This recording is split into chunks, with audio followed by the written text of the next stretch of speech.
Hey guys, happy Friday.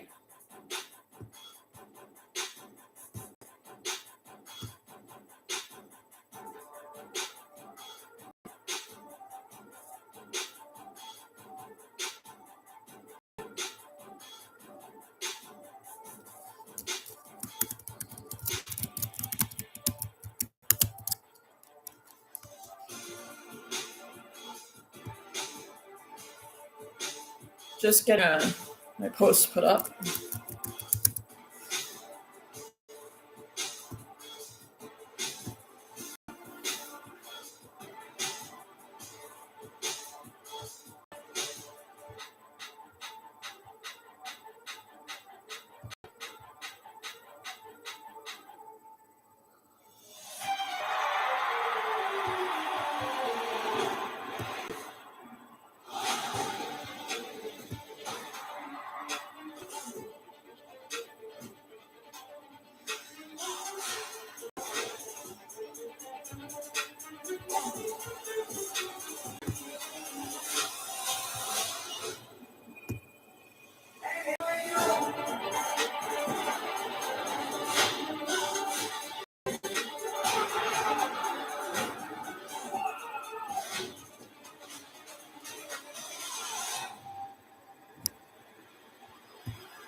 Okay, there we go.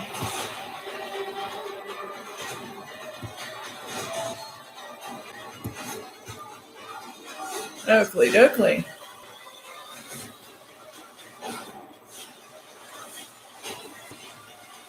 Well, yeah, we get to see the fallout from last week's 3 Stages of Hell, which I'm looking forward to.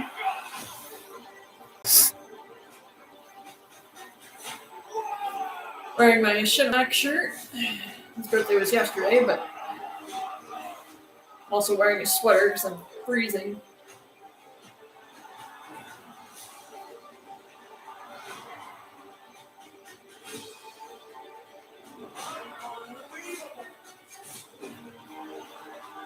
Yeah, Smackdown should be quite interesting.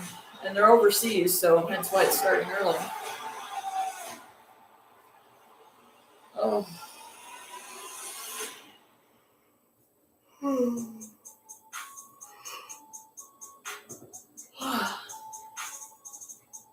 I've only been up for like a few hours and I'm already tired. I just woke up at like 10, so.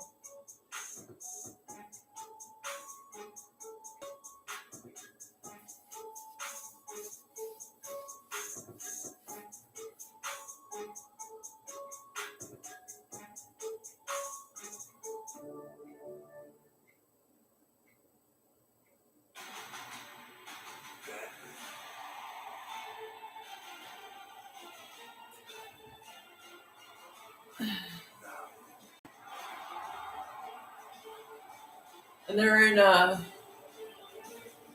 Ireland on Monday for Raw, so yeah, another early one. But wait, next week Saturday night's main event, so I'm going to do my Super Watchalong next Friday. So I'm not going to be watching Raw on Monday live. I'm going to be watching it on Friday before SmackDown.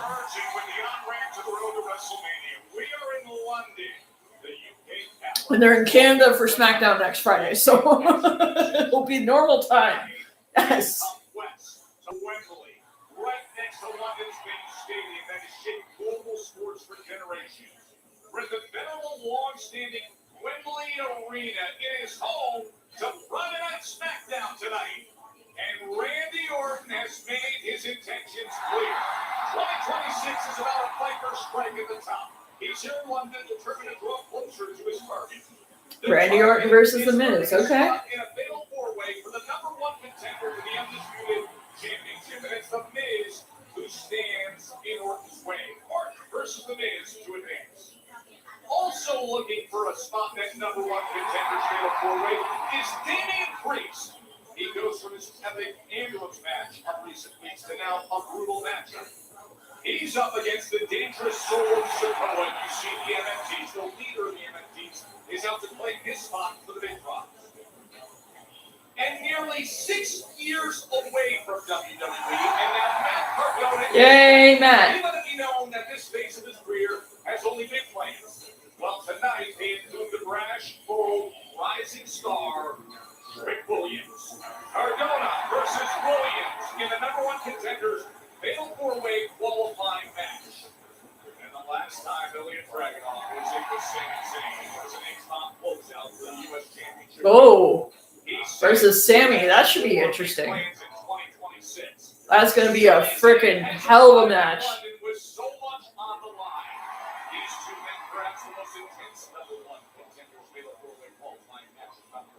It'll be the Mad Dragon versus Sammy. While we juggle this unique European tour schedule at a sold-out Wembley Arena, and we're changing up the assignments just a little bit for tonight. We're from the do so. Joe Tessendorf, joined by my man Corey Graves. How great is this crowd tonight, Graves? This atmosphere is unbelievable. We have a brand new undisputed WWE champion, and it sounds like London is ready to party. Let's get it. Corey, things have changed just in the past couple of weeks since you went over to Raw here. It is a whole new world since last Friday in Germany. 3 stages of hell. I send you straight to hell. Say hi to your dad for me. I cannot wait for this fight. Yo.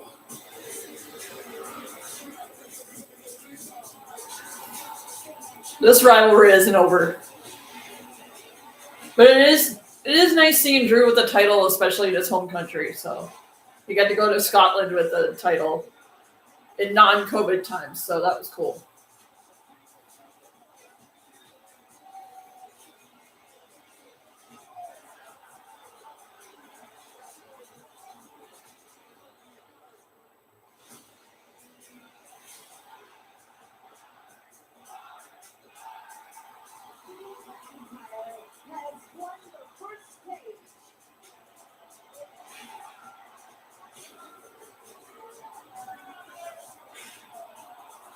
So while they're doing this review, this is not wrestling related, but it is channel related. But I'm going to try and live stream me playing Animal Crossing later, see if anybody has an interest in it. And if it doesn't get claimed by Nintendo, of course. I don't see why it would, because it's my Switch.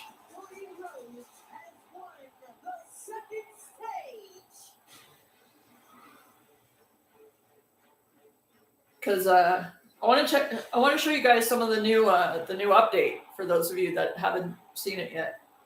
Now I have an Animal Crossing Switch 1, not Switch 2, but I'm not really in a rush to get a Switch 2. Like, Switch 1 does what I need it to do, so that works for me. But yeah, I was thinking about it because I think that'd be kind of fun. Just live stream me playing Animal Crossing. I've done a little time traveling in it. I unsynced the time with the internet and time traveled a little bit so I could get some stuff. So I have all the Lego stuff in my room, plus the extras are in my storage. So we'll see how that goes.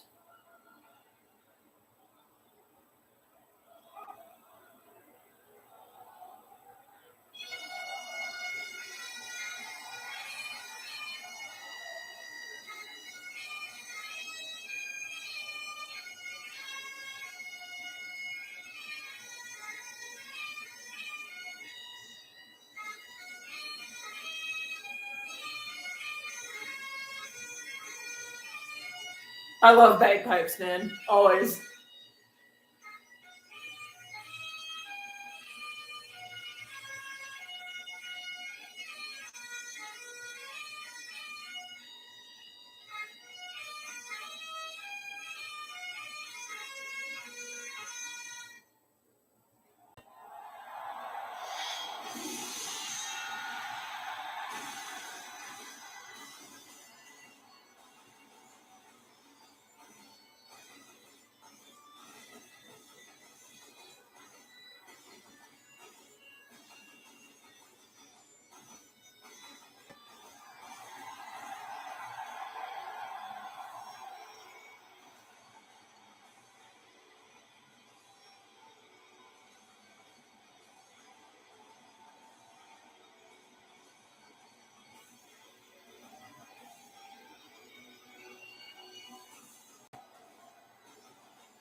So they might have written Cody off because I think he has to do media for Street Fighter still.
Cody's still the face of the company, let's be honest.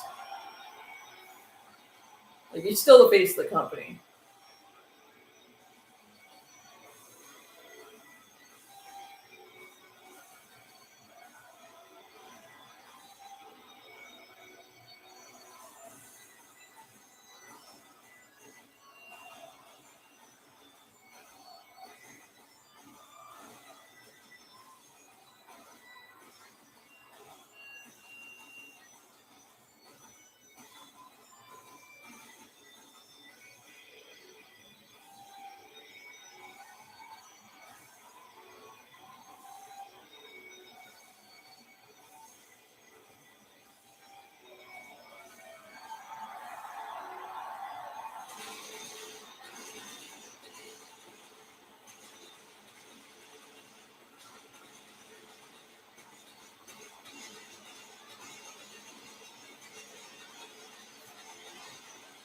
I mean, he deserves it, like 100%. That's an arrival as the undisputed champion.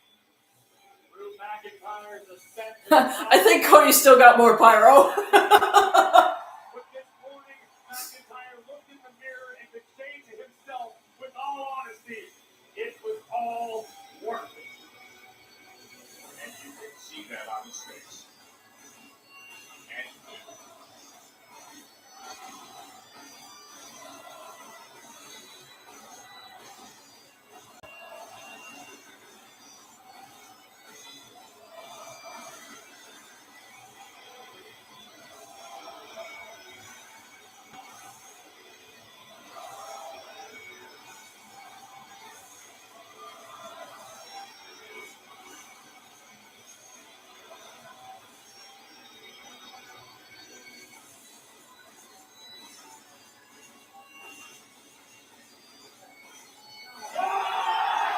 going to soak it all in here in London.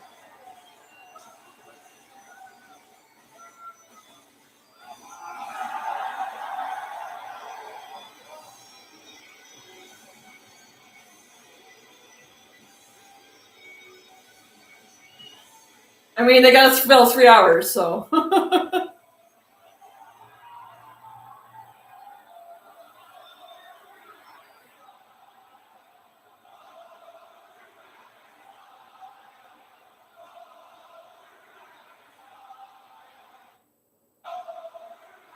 They're not swearing.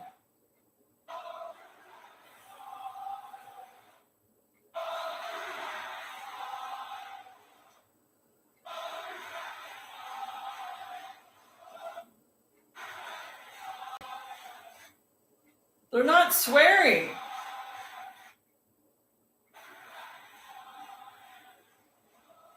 I prayed for this and it happens. Netflix, they're not they're not swearing.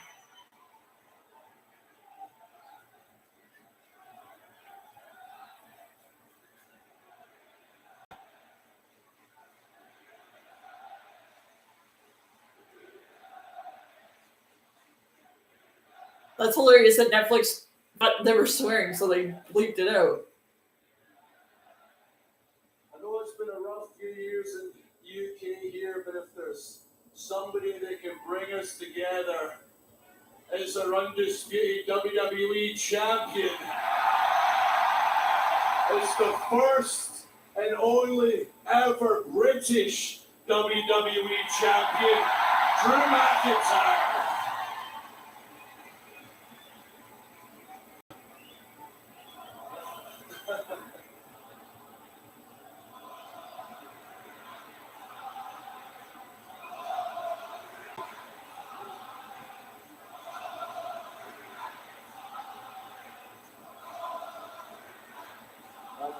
The love I've been shown the past week's incredible. The text messages, the calls, the social media messages, getting cheered all across Europe, including tonight, a bunch of mentalists. And I just want to say to each and every one of you out there, screw you. This isn't me doing the bad guy wrestler bit. Now, seriously, screw you. When I got fired, where were you? You want to jump on the bandwagon right now? 99% of you weren't there for me. When Roman Reigns and the Bloodline were making my life hell and screwing me over, there was no uprising, was there? How did you help me out? When CM Punk was screwing me over time and time again, you were cheering Roman and doing that stupid heat with Jay. That's what you were doing. It was Cody and his referees. Match after match, I get screwed. Is there a hashtag for Drew? No, you did nothing. There's only one person I need to thank. The only person that ever believed in me and knew I could be world champion, and that person is me. So How did he know he's Drew McIntyre? If you want to chant something, chant "Thank you, Drew."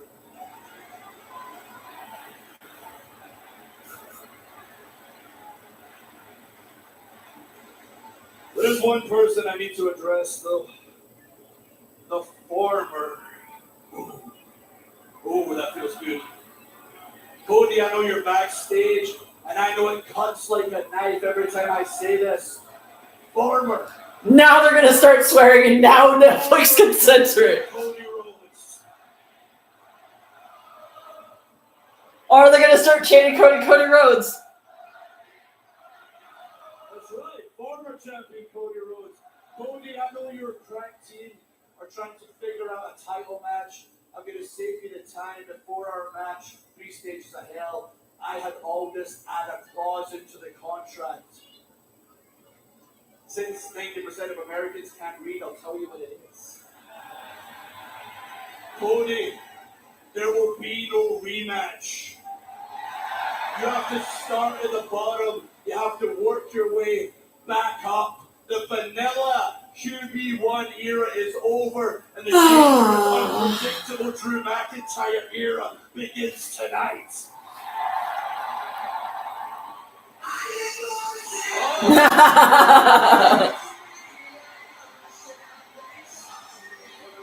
Our new champion predicted this arrival. The Viper is in London. You want to talk about dangerous and unpredictable? Welcome to it.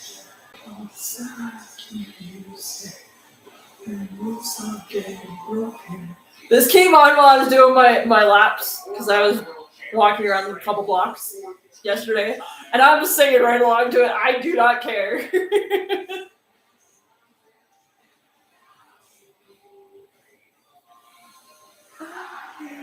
horses coming. I hear horses coming.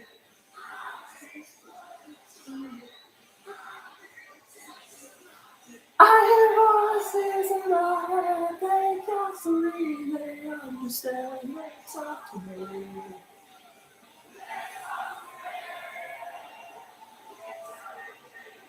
How quickly they go from Euro football singing Cody Rhodes to voices echoing throughout Wembley Arena. Dragged it in the flesh. Randy Orton scheduled for a matchup with the He's so good with kids, man. Like, oh my goodness. Four-way of Saturday night's main event with crowned the new number one contender. Orton starting tonight's festivities a little early. We will get the answers to all four participants for that number one contender fatal four-way tonight. Right now, see this image of McIntyre standing in the ring and enters the ring as some. Undisputed WWE champion standing toe-to-toe, eye-to-eye with the Apex Predator of WWE.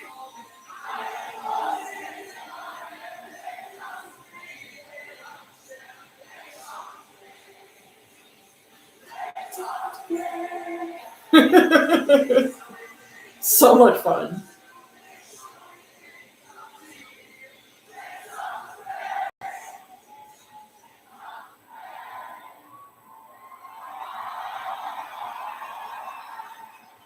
I assume you can now congratulate me, Randy?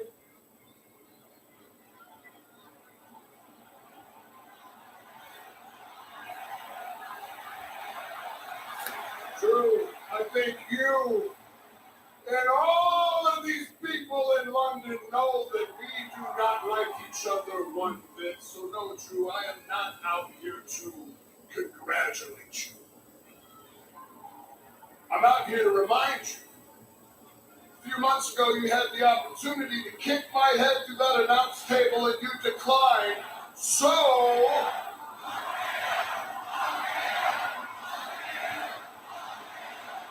Drew's like, I'm going to step back because I'm in the line of fire. I just wanted to tell you man to man that when I get the opportunity to return the favor, I will not hesitate. I've beaten you for that title before, and I will do it again. And when I do, it'll be courtesy of the three most dangerous letters in all of sports entertainment. RKO. Oh,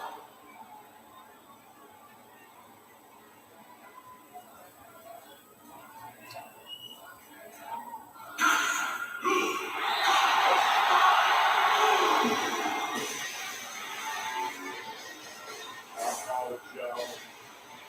Well, it was a week ago when his entrance came shockingly to interrupt the three stages of hell. Jacob Bob 2. See the look in the champion's eyes.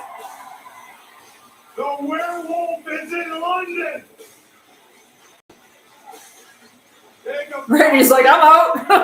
Moving toward the ring. What's in the distance? And he's like, I'm going to go sit over here. You guys do your thing. I'm going to go sit over here. He's coming straight to him, and he's getting after him. Cable levels the undisputed champion with a right hand. Smashes his head into the announcers. Jacob Black, who is on the loose once again. Oh, right into the post. And Drew McIntyre's trying to get away. And one elbow creates enough space. Oh, it's good to see Jacob back. Seemingly do so as not to. Watch them chase him down through Wembley Arena. McIntyre forced the hightail it out of here. Randy's like, Oh, it's a miss. Still crushing finally the Miz. didn't really hit it too well. They're sensing a landing. The qualifying match begins next. This January, moments await. The eyes of the world At least Saturday night's main event is in Montreal. So another reminder, next Friday, I'm gonna be doing the Super Watchalong. So there's not gonna be a Monday Night Raw live stream on Monday. It's gonna be a Super Watchalong on Friday. I'm gonna watch Raw, and then that'll lead right into SmackDown at 8:00 because it's in Montreal, so it's normal time. So yeah, keep your eyes peeled for that. Super Watchalong. And then Saturday, I'll be live streaming Saturday night's main event because it'll likely be on YouTube.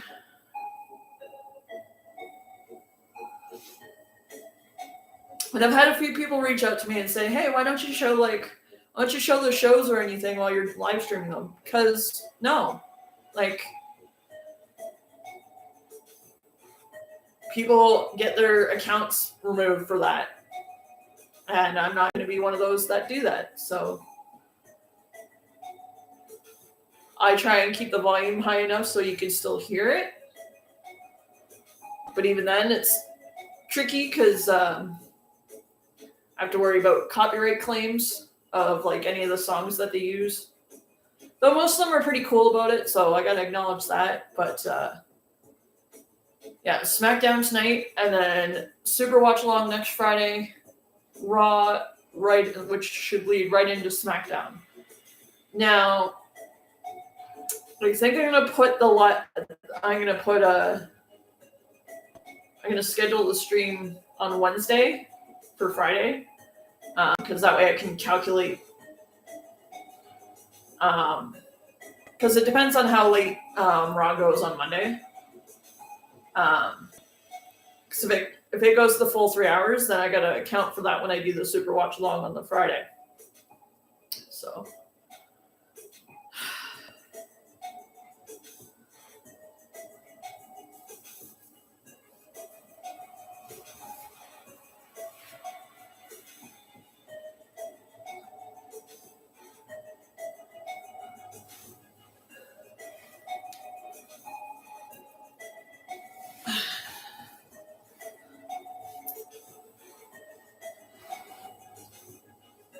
Wear my Shamak shirt, a sweater because I'm cold, because I live in Canada and it's wintertime.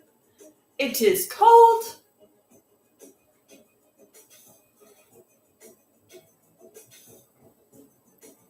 Be interesting to see. There should be a US Open Challenge tonight, if I'm not mistaken.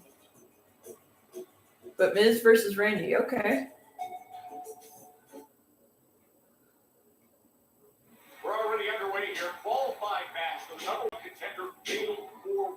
So that's what I don't like. They don't show the action when it's live. Like why do the stupid current, like, well, we'll be right back. Why not just show the freaking action? A skull-crushing finale, then brings out the referee, then we get the mouse. So Randy's like, I gotta take my shirt off and we're doing the match. The Miz, who's out here pleading with our official Ryan Trent to ring the bell, to make the match official, only after confirming with Orton that he was in fact still willing to compete. But the Viper has been defanged thus far. Oh, Miz, avoiding away from it, avoid the impact with the desk. See the smile wash across the face of Miz, and now Orton suffering a taste of his own medicine. That's the Miz delivers, and then mocks Orton with the pose. You gotta think of the opportunity at hand, not only for Randy Orton, but the Miz as well. A man who is perpetually disrespected despite all of his accolades in WWE. One of the most decorated superstars in history. Yet Miz is constantly overlooked and forgotten. If he punches his ticket to the Fatal 4-Way, he's one step closer to the promised land and righting all those wrongs. Yeah, just ask him. We'll tell you all of that. In one breath. This is a wanker. Oh, I think that's what they're chanting. If so, that's hilarious. Oh, I love London UK crowds, man. They're so fun.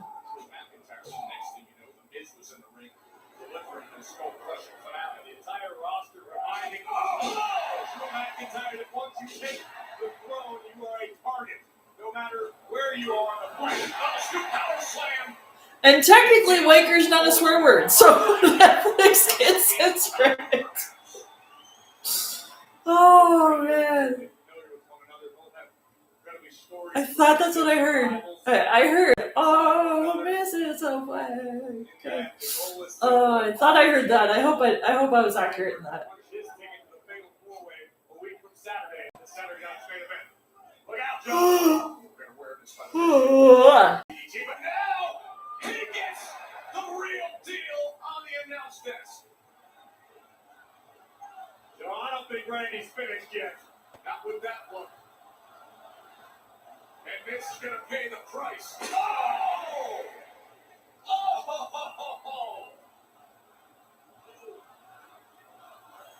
One more time, God.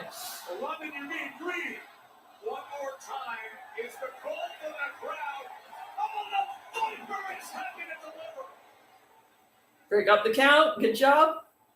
Or breaking the count in order to inflict even more damage to the A-lister. Things beginning to look bleak already for the Miz. Orton giving chase back inside now once again. Oh, here we go. Vintage Orton. And this time, Where's Michael Cole when you need him? all the damage that's done, he delivers.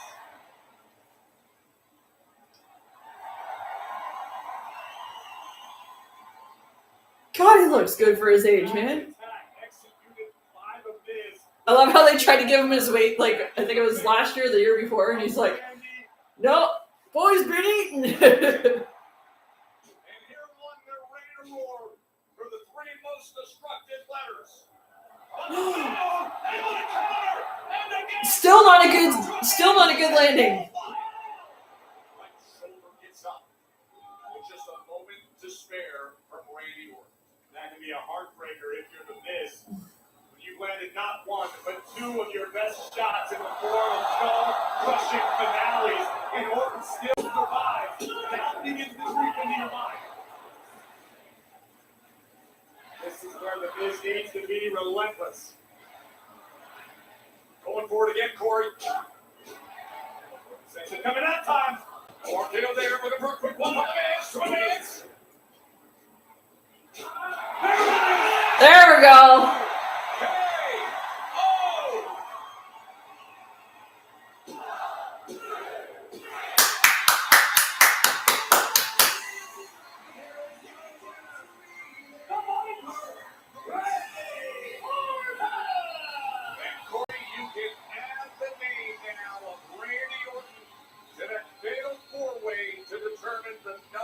Let's go.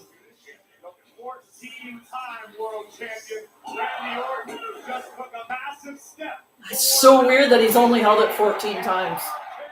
That's crazy. We've seen it a million times and it never gets old. Out of nowhere, what a win for the Apex Predator tonight. That was some beautiful eye candy on that super slow-mo. We will have 4 superstars building by the end of the night. Saturday night's main event, we're just 8 days away for the #1 contender, fatal 4-way to the undisputed WWE Championship. Randy Orton in Montreal.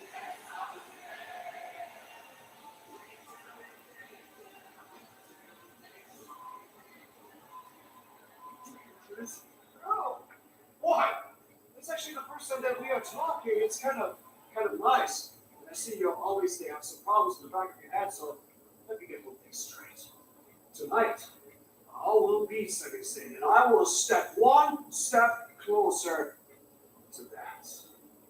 True. I won a championship on my first night back. Simply because I don't fight like a sane man. Right now, I just don't care. There's a man to list after me. Tell you what, you win your match tonight, you win the 4-way, I'll see you at the Rumble. I didn't knock out Jacob's teeth, I'll sure as hell knock out yours.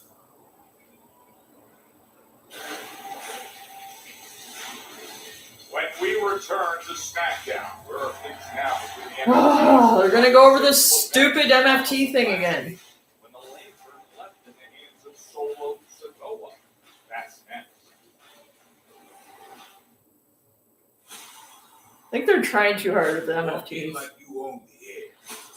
Because confidence, that's your superpower. You don't dodge the noise. You flip it, own it, make it yours.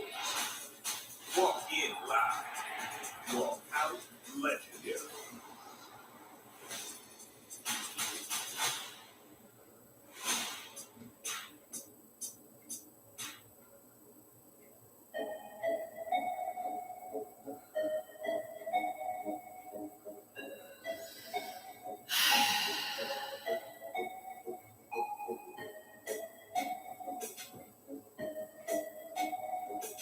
Has Toronto hosted the Rumble?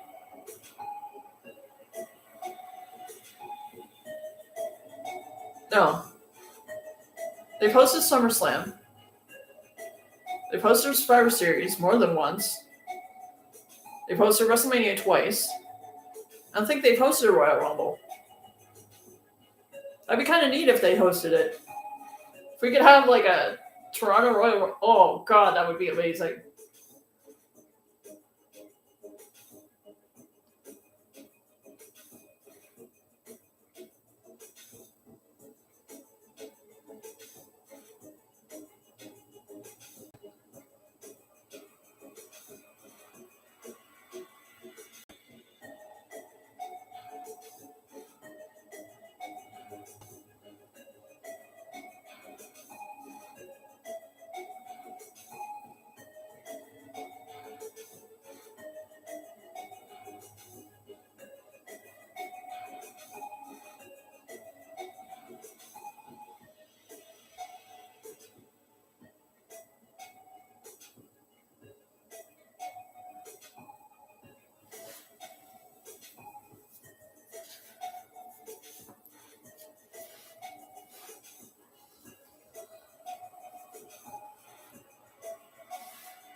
Wearing my Shadow Max shirt. I wore another one yesterday for his birthday. But I'm wearing my other one today.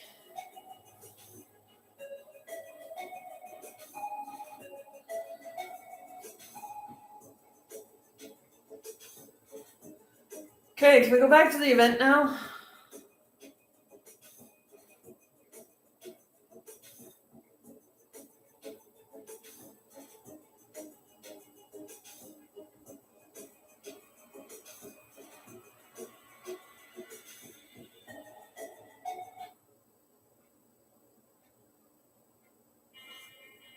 Stronger Together is presented by Progressive. Not only does Progressive let you bundle your insurance, they also give you boundless lot protection. Family versus family. The MFTs taking on the Lion 6 8-man tag team match. Tight chops here, okay? See, now look, this is giving you the advantage. Oh, man! The showdown we've all been salivating for. Oh, giants on giants action. It's like getting hit by a mic drop. A choke slam from the rafters! And there's the uppercut. That's the time out of the way. Alabama said, Oh, he's got the lantern. Meanwhile, big kick. Oh, a top rope.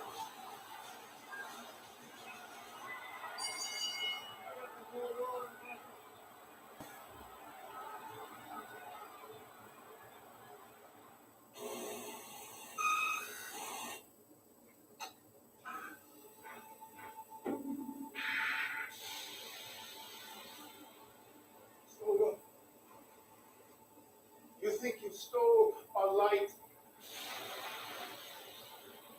but you just inherited the weight of what it really means. The lantern has never been a weapon. We carry it in the dark, so the dark doesn't carry us. It does not belong in the hands of someone that believes taking it is more powerful than its true purpose. It will come back to us. Like a moth to a flame, we will not rest until it's gone.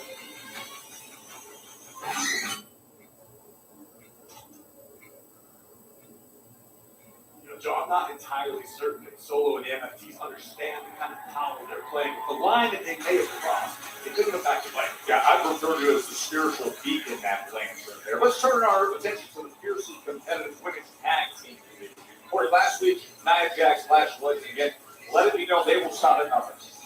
Alexa Bliss one-on-one with United States Champion Julia. Figured Kiana James could be a problem in this matchup.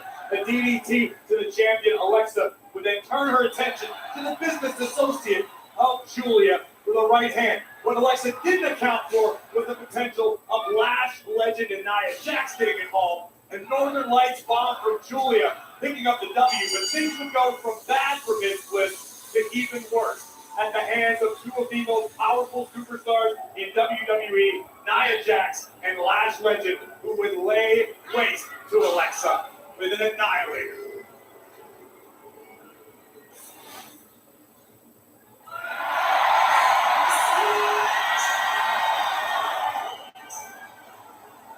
Last week sucked. Lost the match against Julia. Nia and Lash tried to be my head before the match, and then beat me up after the match. It was a complete numbers game. I was left all alone. So I need to know, were you actually sick, or was it like a I'm sick? Lex, it wasn't like a I'm sick. It was like Bleh. and you're the one that was having the title opportunity without me there. Do you know how many title opportunities that I have turned down because I put the team first? Really? Yes. Maybe two. That's besides. What I need to know is, do you have my back? Well, do you have my back? What? Lex, you're my person. I'm sorry, I was sick. I'm gonna stretch. Real cute. So cute. You know, you have no reason to trust me, but that is typical of us. You know, she makes you feel guilty and walks away like she's the victim. You have really good attitude. No, you're right. I don't trust you. And the next time you give me unsolicited advice, you're not gonna like my response. And this charade, I don't know why Lexi isn't friends with you anymore. And you've changed. Let her live the argument. I was trying to be kind.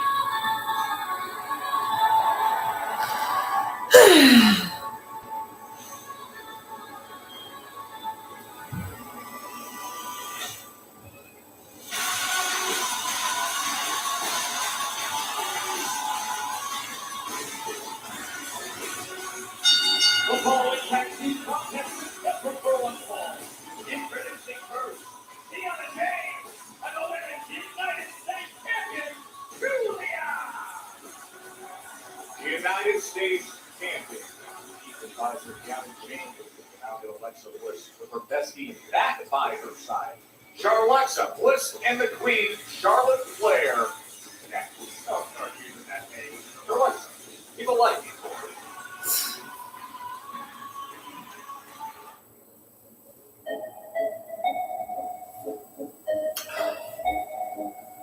Why not just show the freaking action?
Oh, they gave another one. Okay.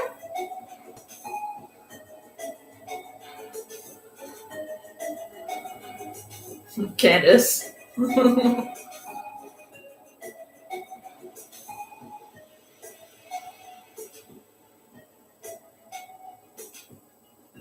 Sammy.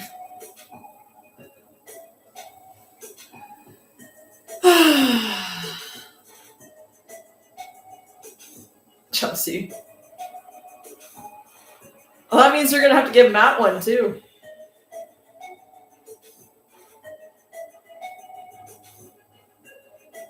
Street Profits and BFAB.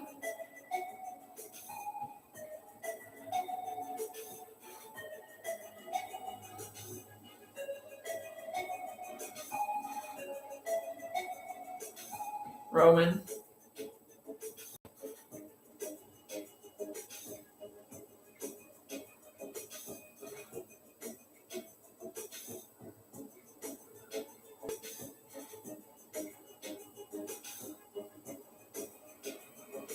Cody.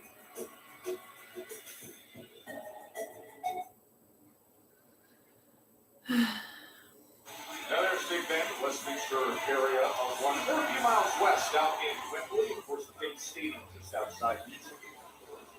England beat Germany in the 1966 World Cup, and some recent chatter of sports here in this country that a local could be fighting here in London in the coming months. This guy right here, UFC Top 10 middleweight Michael Venom Hayes. Great to have him ringside here tonight. Nice reception for one of the best middleweights in the world. UFC Top 10 Michael Venom Hayes. We see the United States champion Julia and her business associate Kiana James ready for tag team action.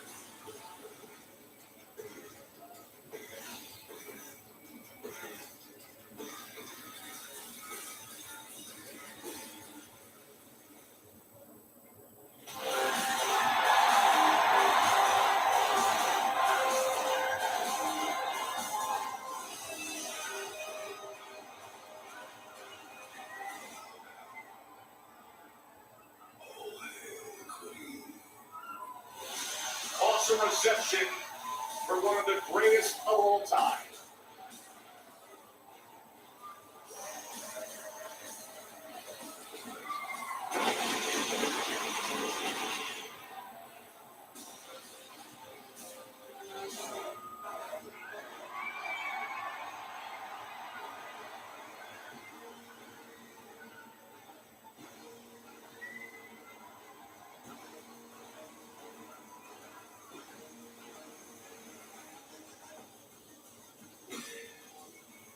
And their opponents making their way to the ring. Charlotte Flair and Alexa Bliss! Corey, we heard it just moments ago backstage, and Bliss and Flair were reunited after a week ago. It was Alexa who got the phone call prior to the match. Charlotte was out sick, couldn't make it to the locker room, and be ringside to be by Bliss's side. We saw the aftermath of what happened. Don't tell me, Joe, as part of a man as you are, that you're following this whole charade, this whole bit. Alexa Bliss and Charlotte Flair are not best friends. They never have been, they never will be. They are two of the greatest individual superstars in WWE history. But this whole frenemies thing, this ain't it. This is all means to an end. Mark my words. Yeah, but they used the little heart thing with their hands, the one half, and then they make, I'm not doing it with you, Joe. We're not doing it now. We're not even on camera. Take your hand and then the little... Yeah, no, I know what it is. Look, Charlotte Flair on her own, amazing. Alexa Bliss on her own, great. The machine is not greater than the sum of its parts, in my humble opinion. Whereas on the other side of the ring, you've got Kiana James, you've got Julia, who make no false assumptions about the nature of their business, of their relationship. It's strictly professional. It's about money, it's about success, it's about opportunities. And think of the opportunities that will come their way if they're able to knock off Charlotte Flair and Alexa Bliss at the same time. So you give credit to this woman who's in the ring right now, Kiana James, for the job that she has done in everything in guiding Julia back to the United States Championship. A couple weeks ago, Julia started her second reign with this title after topping Chelsea Green. And I wouldn't say that Kiana has necessarily guided Julia so much as facilitated the process. Sure. Kiana uses her business acumen, which she has beyond our industry, to secure opportunities, to make sure that Julia is getting the chances she deserves. Right now, Alexa Bliss getting all over Kiana James. Good start for Bliss. Oh, and big knee is Kiana James just followed her into the ropes, and now delivers the suplex. I think somehow Kiana James has flown under the radar here in WWE. This is a young woman who improves each and every time she steps into the ring. She's in there holding her own with one of the best of all time, Charlotte Flair. Right now. I don't think that should be overlooked. Roger to that corner, and then the uppercut is delivered from James. Kiana James has all the tools to be a major player here in WWE. She has the physical ability, the athleticism. She looks fantastic. She's double tough. Tag made to Alexa Bliss. Oh, look at this. You're telling me that's not friendship, that's not synchronicity and teamwork here? No, it's called they got stuck watching Dancing with the Stars on a flight over and they decided to reenact it to try to convince each love to the crowd. Oh, big right hand from Alexa. There goes Julia. As Julia and Kiana James look to take control here in London.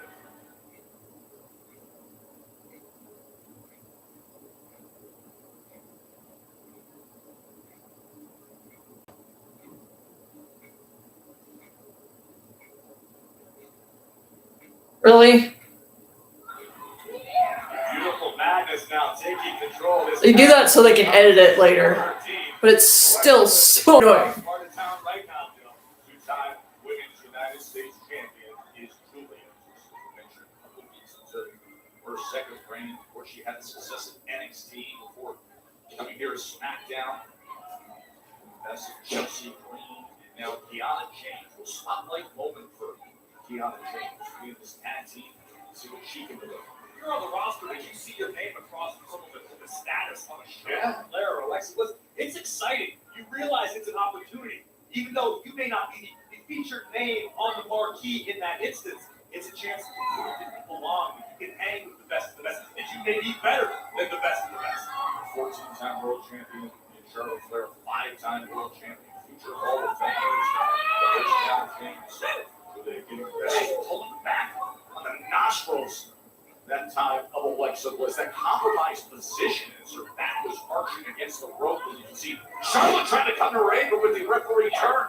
Now the double teaming, getting the best of Alexa. That was a very wise decision by Julia to get under the skin of Charlotte Flair on the outside, force the official to keep Charlotte out of the ring, and use double teaming tactics. Oh, it will drop that elbow into the cover, lateral press, and kick out by Alexa Bliss. So I've watched a lot of Julia throughout her career, getting her time. This is an absolutely lethal woman, and I feel like she still hasn't even hit that next period. She's already United States champion, but if Julia learns to fully unleash the way she had that got her to WWE, I think the sky may not even be the limit. I think it's beyond. Corey, what was it that got your attention right away with Julia? The ferocity with which she competes, her striking ability, her toughness in the ring. She's an absolute monster once she gets rolling. Cover here by James. Here she is taking a leg. Referee turned for a moment and caused her perhaps a beat. Again, I think Julia is a bit of a non-traditional competitor here in WWE. That's where Kiana James has played such a major role. Look, you mentioned having control of the package. Look at the power, but look at the tactics and skill. Alexa Bliss able to counter and get those shoulders down. Keeping her away from Charlotte Flair. Almost makes the back and then drives the back into the air. It was almost as though Kiana was mocking Alexa Bliss, realizing that she wasn't going to make the tag. Oh, that shoulder driving right into the midsection. Kiana is a powerhouse, no doubt about it. If you don't believe me, just ask Alexa Bliss once she regains her breath. From the top, Julia! Missile drop kick on the money into the cover. Cover again by the champion and Charlotte Flair's interference. Tag team action, Charlotte Flair and Alexa Bliss. Julia and Kiana James, who have been getting the best of Alexa Bliss for many, many minutes right now for you. And this is just classic tag team strategy, being employed very successfully until that very moment. James and Julia did a great job of cutting the ring in half, isolating Alexa Bliss, not allowing Charlotte Flair to be a factor. You can feel the urgency of Kiana James right now, trying to stop Bliss from making the tag. And diving just to grab that leg. And here comes the Queen, Charlotte Flair. This crowd in London as those Flair chops come in. Well, how about a little for Julia as well? Ref's not doing anything. Which way?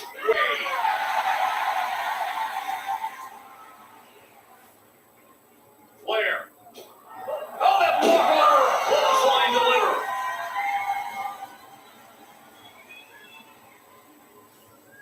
Kiana James in all types of trouble right now, at the mercy of the Queen. Charlotte Flair up and over. Oh, what a boot! And delivers one to James as well. Charlotte Flair making the long climb to the top turnbuckle. Flair up top, gonna fly through London, cross body to put her away. And Kiana James able to kick out. And Charlotte was actually attempting to hook both of Kiana's legs, but in doing so, took some of the pressure off of Kiana's shoulders, which may be the only reason James was able to escape. And great analysis there as James able to deliver to Charlotte James again, and then force James again. Steps right over, back to that corner, but Julia's there to meet her. She's got to deal with Julia, and with that, Kiana James able to get back to her feet. Mutually beneficial business partnership. Kiana James and Julia. Nice neck breaker by the Queen. Oh, Spinebuster!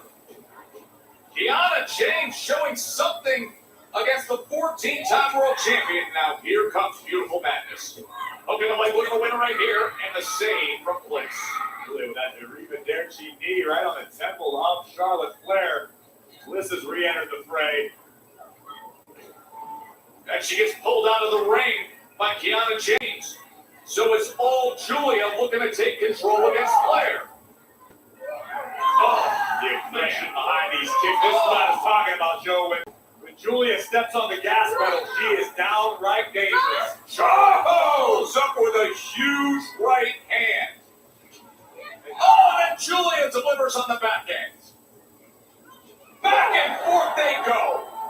Both women unloading heavy artillery in this tag team contest. Who wants it more? This is great happenstance. Julia was able to be tagged by Kiana James.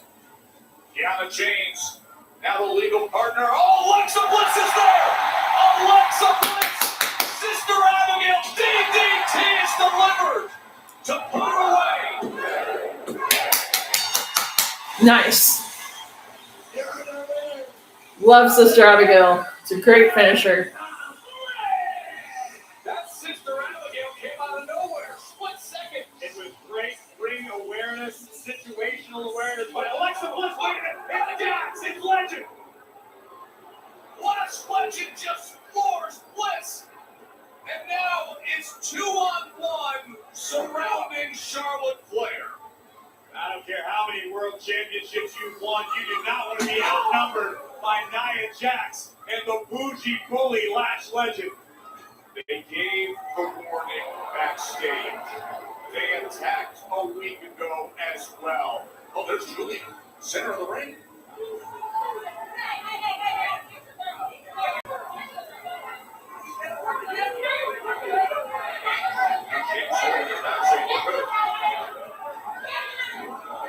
Voice of reason. She does, she holds her back. Still to come. It was one of the most stunning nights in Smackdown history, the 3 stations of hell. But now, where does it leave Cody Rhodes? We will hear from the American Nightmare coming off the loss of the Undisputed Championship to Drew McIntyre. He's got Street Fighter coming out, so I think he's okay. Oh. Oh. Oh.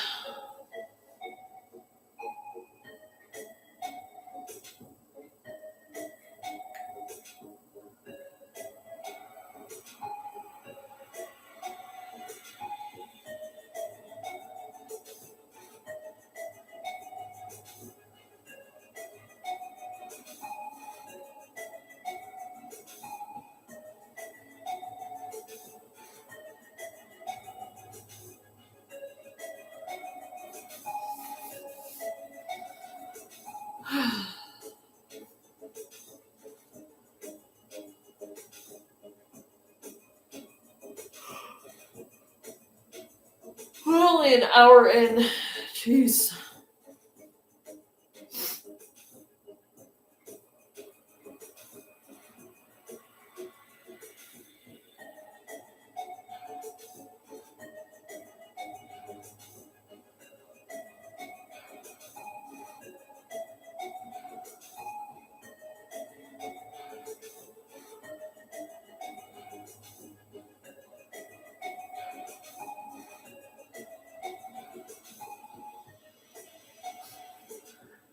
Well, that's a little out of date since Theory's now on Raw.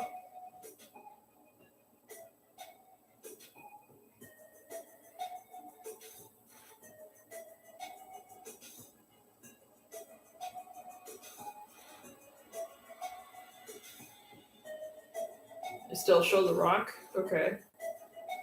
I mean, it's The Rock show, so...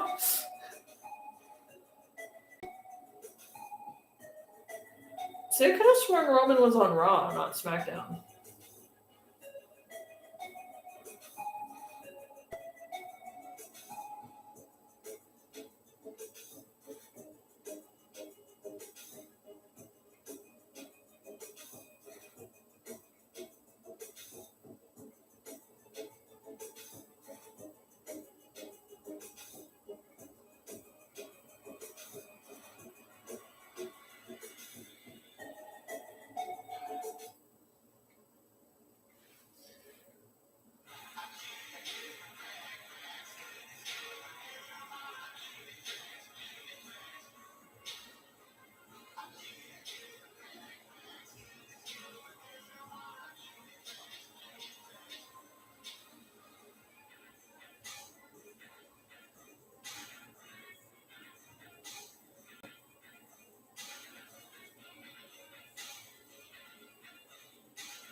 Once we get a final score Monday night, I can hope both teams have fun. No, right, sure.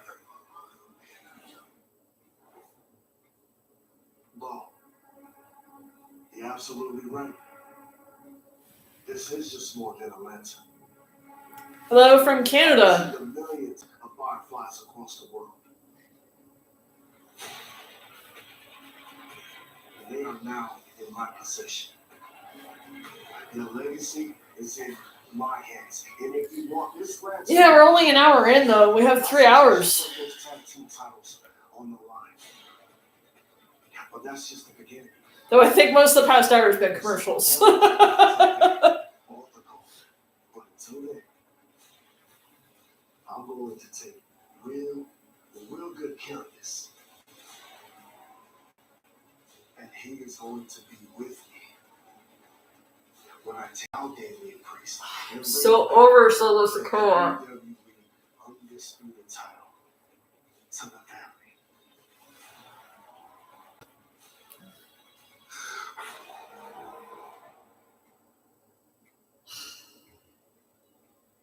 Like, maybe they're trying to freshen up the Wyatt 6 with the whole... Oh, hi, Cody.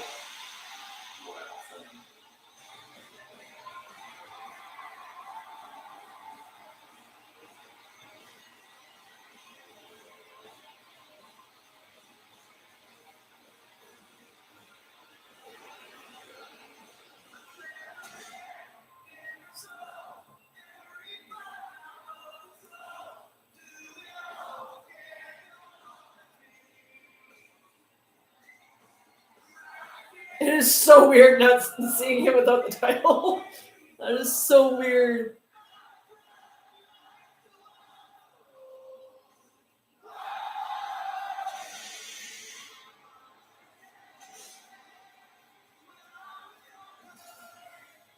Well, think of it this way. Drew McIntyre is not in the ad for WrestleMania. Cody is. So you have to think that between now and Mania, Cody's gonna get back in the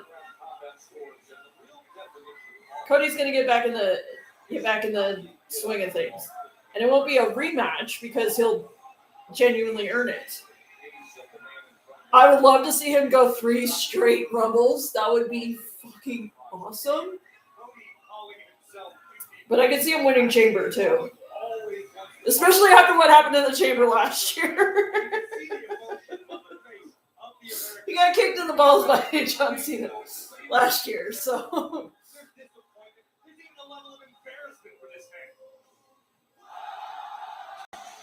He still gets all the pyro though. I love it. I was saying earlier that, like, Drew got a lot of pyro when he came out at the beginning of the show. Like, Cody still got more pyro.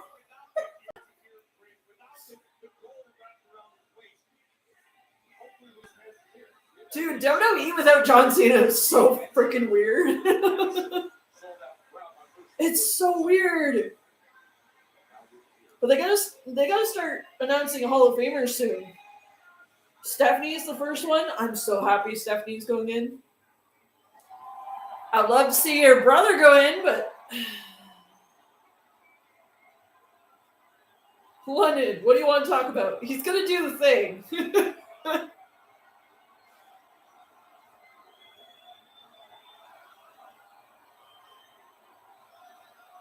And then earlier when they were saying, "Oh, Drew McIntyre," I think Netflix thought they were swearing, so they were bleeping it.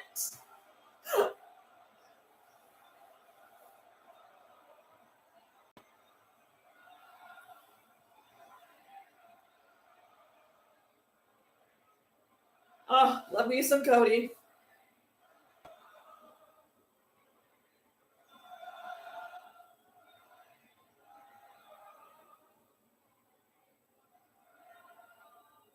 Well, that sounds a bit different. Yep. That's okay. Because if anything, I guess it was becoming a bit episodic.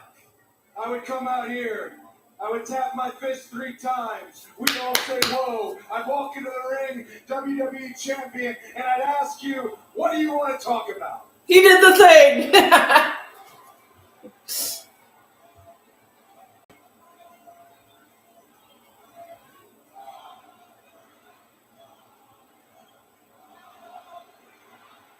See, they were doing that earlier, and Netflix thought they were swearing, so they bleeped it. They tried to mute it. I was like, they're not swearing.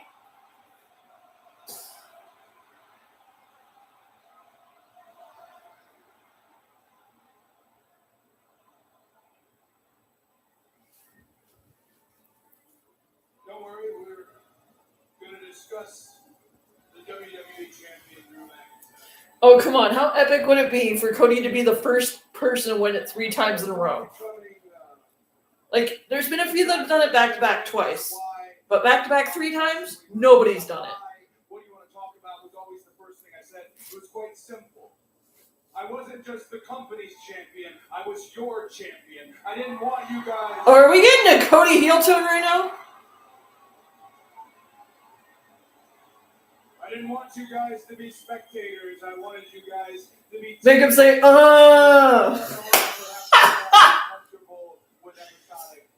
Oh, BTE. Oh. I did not see all the eventualities, all the ways which I... BTE. Or is Drew McIntyre just that good? Make him say, I can't believe that was actually on a shirt. Oh my god.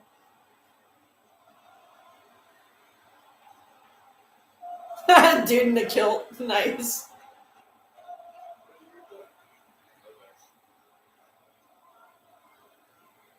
I could ask myself that, or I could ask you, what does Shawn Michaels, Hulk Hogan, Steve Austin have in common with the American Nightmare?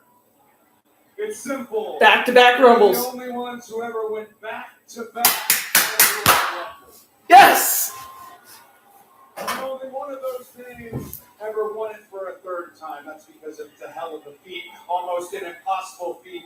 And each and every Oh, there one is? you know me very well. I love a gamble. I love a long shot. In the Let's go! where we have the best men and women's roster, sometimes the best superpower you can have. 3rd straight Rumble. Let's go! So here and now, in a city that means a great deal to me, a city that I came to and wrestle every weekend at What Culture Pro Wrestling to sharpen my skill. What Culture reference? The American Nightmare, in a city that does deserve a WrestleMania, in a city that don't need a blue beer ball. Let me make it official. Drew McIntyre has said that there is no rematch clause. Good. Let's go! Let's go! I am officially declaring myself the first entrant in the 2026. Let's go!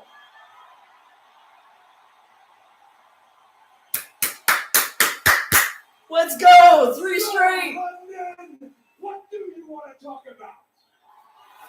He did the thing! About Jacob Fatu.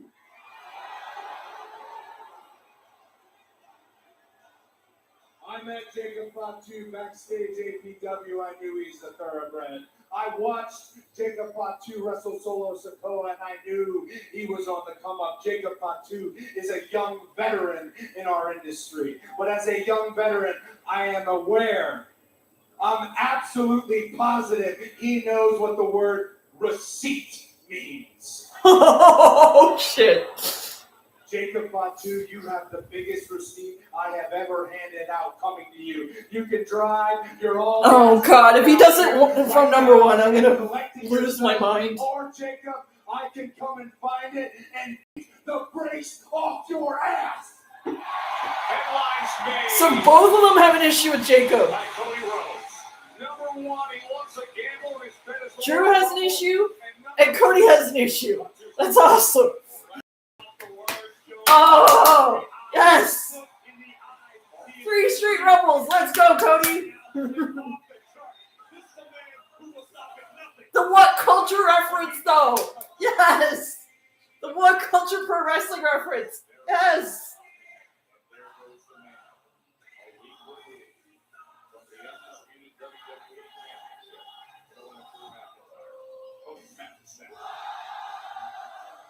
No pyro this time?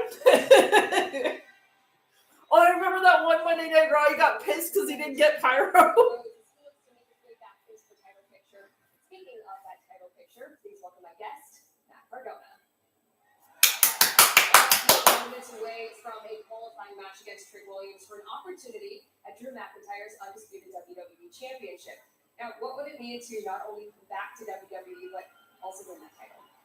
Let me just say it's a shame the way Cody lost the title last week. I was looking forward to wrestling my buddy, seeing who the better man was. But now that match is going to be against Drew McIntyre. But Drew and I, we go way back too. Check the history. Oh. Drew's first match in WWE was against me. Just like Cody. Yeah, What Culture Pro Wrestling. To find myself, to reinvent myself, but I'm back now. Oh my God. Iconic What Culture Pro Wrestling. Yes. I'm not just back. Gosh. I'm back. I am back. So many epic pay-per-views for them. Good old Adam Blampier, the Cultaholic crew, and of course Simon Miller. WWE champion. Well, you heard the man. Let's head out to the arena.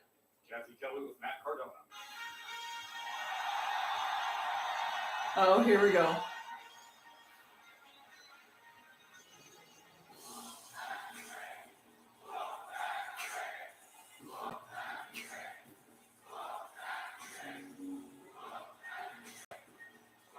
I can just hear Booker T in the back of my head. Oh, the What Culture Pro Wrestling reference is epic. Oh, I love that. And of course they're in London, so of course they're going to make What Culture references.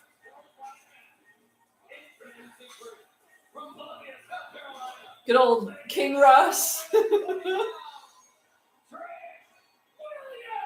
Ross Twiddell. Tricky 2 times, Corey, with 8 abs, 3 chains, 3 cars. Jack the Jobber. All the guys are on Cultaholic, pretty much. That's that man, Joe Test. It is. Though Jack the Jobber left, I think.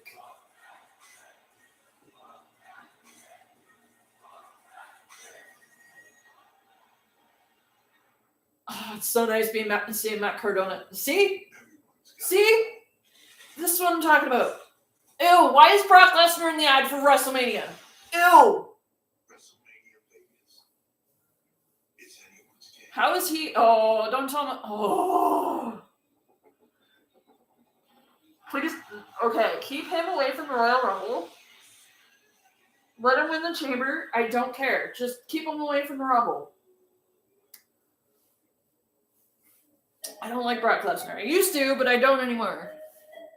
Since those allegations came out, ugh.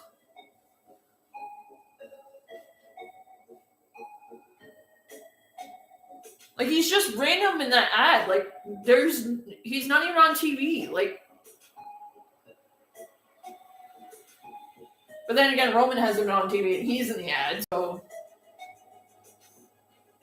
CM Punk's in the ad, which is awesome. I'm so happy he's champion. Cody's in the ad. Yo, Brock's in the ad. Wonder how Paul's gonna play into it. Heyman. Because Heyman's in the ad too. So I'm wondering how he's gonna play into it. It might have something to do with the vision, maybe? Because I remember when they released that, they were like, this is what the picture's gonna be come WrestleMania. So how does Brock get in there? I don't like Brock. I used to when on his first run. His first run was phenomenal back in 2002. Like Rock versus Brock at SummerSlam 2002. Like, amazing.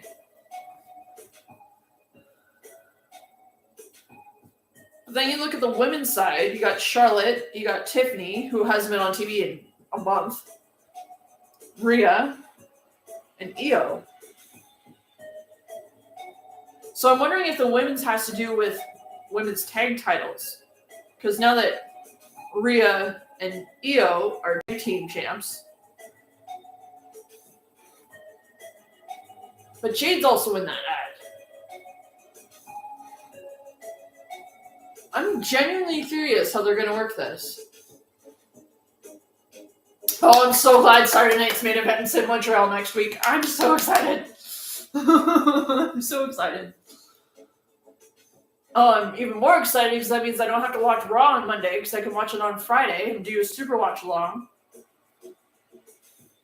Watch Raw on Friday and then lead it right into SmackDown. And then Saturday Night's main event, of course, will be live streaming. Oh my god, that episode with Finn! That episode with Finn was epic. Oh, that episode, that podcast with Finn was just hilarious. Especially the end. The end was hysterical. Oh, I started smoking cigars. Oh, and then I get high when I train.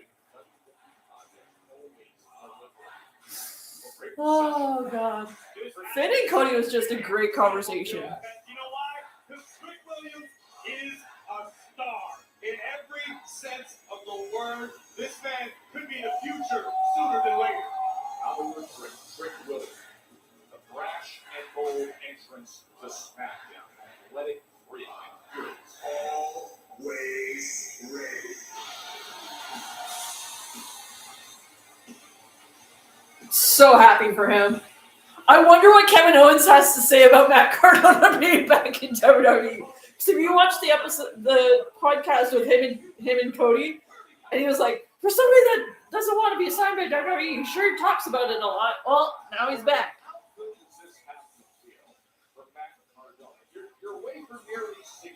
I saw him at Collision a couple years ago when it was in London, Ontario, and Cope had the Cope Open Challenge. He was Cope's opponent, and the whole place went nuts. There's video of it on my YouTube channel somewhere. Because I was sitting right a couple rows behind the commentary table, so I had like full view of the ring and the entrance ramp. It was epic. It took people a second to realize it was Matt Cardona. Then as soon as they saw the name come up, the whole place went nuts. Already started in this game. But you spent a lot of time with Trick Williams ringside in person last year. What would be your strategy? And Matt actually reviewed it on his YouTube channel. And I was like, hey, I was there. Player two in the playbook because what Matt Cardona did in his first run in WWE has been studied. Everybody's seen it before. Some of it will still work, sure, but you've got to add something new to your arsenal. Whereas if you're Trick Williams, I'm going to believe keep doing what you're doing. Stick with what brought you to your dance. That's so awesome that him and Chelsea are on the same roster now. That's so awesome. I love that for them.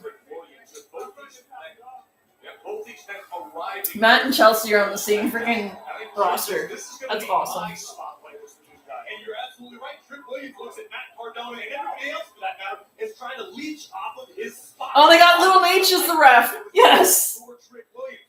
You see the power, you see the speed, the instant impact. And I'll tell you, above all, the intangible that Trick Williams has is confidence. It is on another level, and sure, you can call it ego, you can say he's cocky, but the fact is Trick Williams believes in his own ability as much as anyone in this game, and that's going to take him far. Explosive shoulder tackle that just says, get up to Cardona. My question for you is, Joe, when are you going to get yourself a pair of lemon pepper steps? I think it would make sense for Sammy to win his match because, hello, he's from Quebec. Or Saturday night's main event next week, Quebec. Offensive attack here as he sends Trick Williams out into the floor. I'm happy Randy's in. I'm so happy Randy's in. It makes me happy. And then Raw after main event and Saturday night's main event's in Toronto. WWE Championship #1 contender qualifier.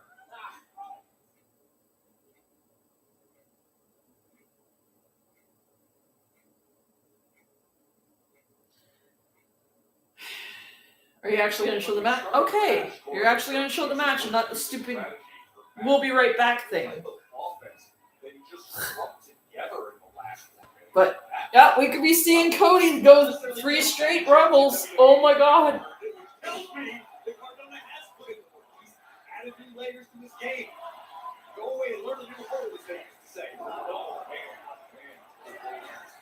I'm not finished.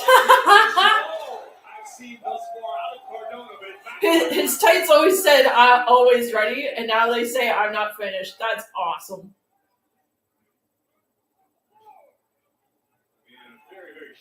I think I have a Zack Ryder T-shirt somewhere. Oh, I have it from when him and Brian, not the entire fan base likes him or hates him. They feel some kind of way. It's the charisma that oozes out of Trick Williams each and every time he walks through the curtain. when him and Brian Myers were tag teaming in WWE back then.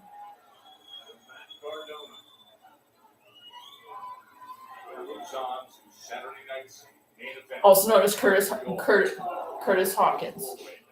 Kurt Hawkins. One of these men will join Randy Orton to keep Fatal 4-Way. Oh, we got 2 more qualifiers. But I don't think Sammy will win the Fatal 4-Way because Royal Rumble's in Saudi Arabia, and I don't think he's going to go. He's been very against being in Saudi Arabia the past few years, so I don't think Sammy would win the Fatal 4-Way, so who knows?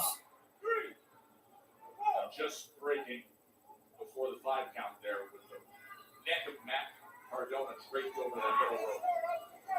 I really do hope they bring WrestleMania to London. That would be amazing. I mean, you guys have hosted everything. You guys, London hosted SummerSlam. Like, the best SummerSlam match in the entire universe is Bret Hart, British Bulldog. I will die on that hill. That is the best SummerSlam match ever. I will die on that hill. Oh, now we're coming back from commercial. Great. Hey, we're just 8 days away to Saturday night's main event in Montreal, but look at this scene here at Wembley. Yeah, IC title between Bret and British Bulldog. Best SummerSlam match, bar none. This is Trick Williams. While you were away, just slamming. Like, I will die on that hill. And where was it? Wembley Stadium. To be in the Fatal 4-Way to #1 status in Fight for It All. Number here by Williams to advance. Right, as we mentioned moments ago. I love how they have Little H as a ref. That's awesome. Fight for Randy Orton. Look at the elbow. Good old Charles Robinson. Trick Williams teeing off on Matt Cardona. Round and pound with Cardona having returned nearly 6 years away from WWE. You mentioned Randy Orton. He got the best of the Miz with a spectacular. See, it's ironic that they're in the UK, but yet Wade Barrett's not on commentary with Joe Tess. Interesting. He was looking for that trick shot, that big running pump knee. So dangerous as Williams when he revs the engine. Oh, a Chapelware kick. Old MVP Michael Bennett Bain is probably blushing after seeing that. UFC middleweight is sitting ringside right behind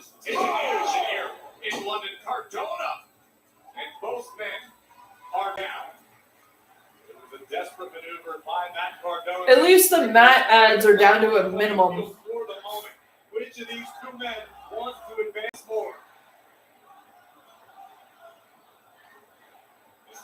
Getting to his feet, Cardona coming into the corner and delivering that right hand and another. I like the aggression we've seen out of Cardona thus far. I still will never get used to this, though. Don't say it, Joe. Thank goodness. Big boot on the ear from Cardona rocks the world of trick. How about it? Zigzag into the cover. Do it.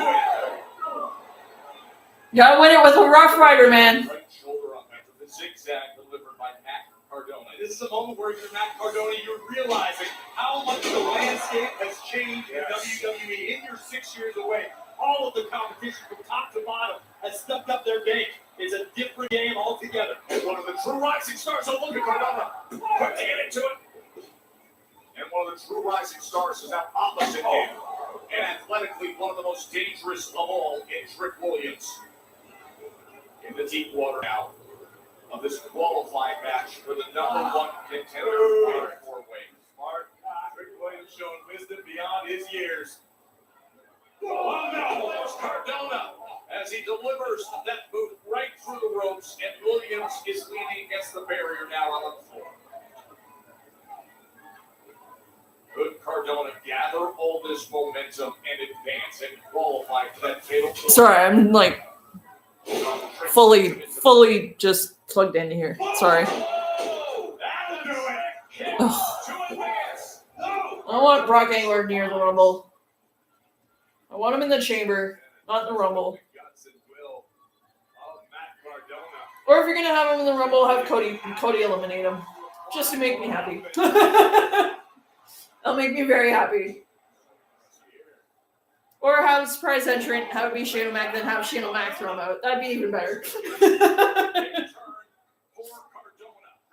Overconfident. Cardona made it pay, and he knows it. With the Rough Rider. Able to get the knees up. And now lines him up. Williams out of the way for the moment. Big battle sets up. Not sure what that was. 2/3 of the way across the ring. Rick having flashbacks to his days on the gridiron. Look out, Cardona! He backs down. Trick shots delivered to advance. Okay, Trick's in. Okay. Trick Williams! I'm telling you right now. Trick's in. Okay. Williams attitude, but you better believe Trick's in. the hype. Cool. Tricky 2 times. Mr. Wolfpack and put Mr. him on the board. It's a terrible nickname. Take a look at this, the closing moments. Like, what was that? I don't know what that was. Set the stage for the trick shot right on the chin of Cardona. Trick Williams has earned entry into the #1 contender fatal four-way at Saturday night's main event 1 week from tomorrow. Kit Wilson, yes. No! Are you kidding me? It's the Hawks time! Kit Wilson. The international sensation. It almost sounds like Taylor Swift. Like, it really does. Kit Wilson, who has been complaining to everybody about toxic masculinity. Kit Wilson complains to those who exhibit toxic masculinity. If you are, he just You're going after Matt Cardona, dude. Cardona's likely to be toxic, but Cardona What? he defeated Kit Wilson.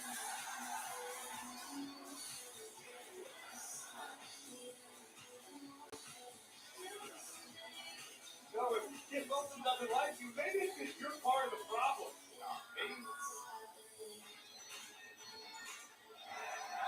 Guys, I'm here with Damian Priest, and Damian, a chance at Drew McIntyre and his undisputed WWE Championship is on the line. But first, you have to go through. Oh, there's going to be shenanigans. Prepare for an opportunity of this magnitude. Kathy, I could talk all day about Drew. We have a lot of history, but I don't want to get ahead of myself. Tonight is about Solo. Facing Solo one-on-one isn't an issue. But is it really going to be one-on-one? No, because he's going to have the MFTs there. You like the world of something. London. I became Senor Money in the Bank. That was one versus all. So tonight, Solo, MFTs. If I got to do one versus all again, that's exactly what I'm going to do. I need to get past this. I need to get to Drew for the undisputed WWE Championship. Tonight, it's whatever it takes. Good luck out there. Oh, there's going to be shenanigans. Either with the MFTs or there's going to be shenanigans with Aleister Black.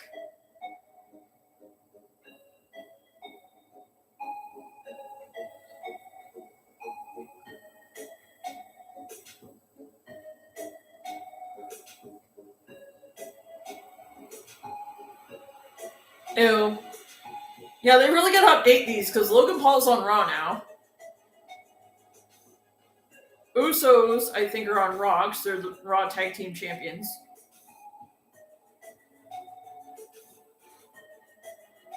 They gotta update some of this. They showed one of Austin Theory's old gimmick. I'm like, no, he's on Raw with the Vision now, so. War Raiders. There's a tag team I haven't seen in a couple weeks. Shinsuke. Oh, yeah. Yeah, Jay's on Mondays now, too. Chelsea. Fellow Canadian. Love it. Bianca Belair. Man, where has she been? See, with LA Knight, he's been off almost a month now. DIY with my birthday brother, Johnny Gargano. We were born on the same day, same month, same year, different place, but I call him my birthday brother.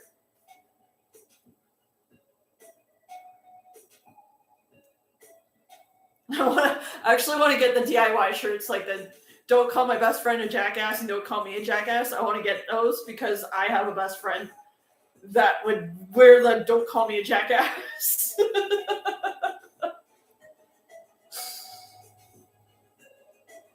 Oh, and he'd rock it too.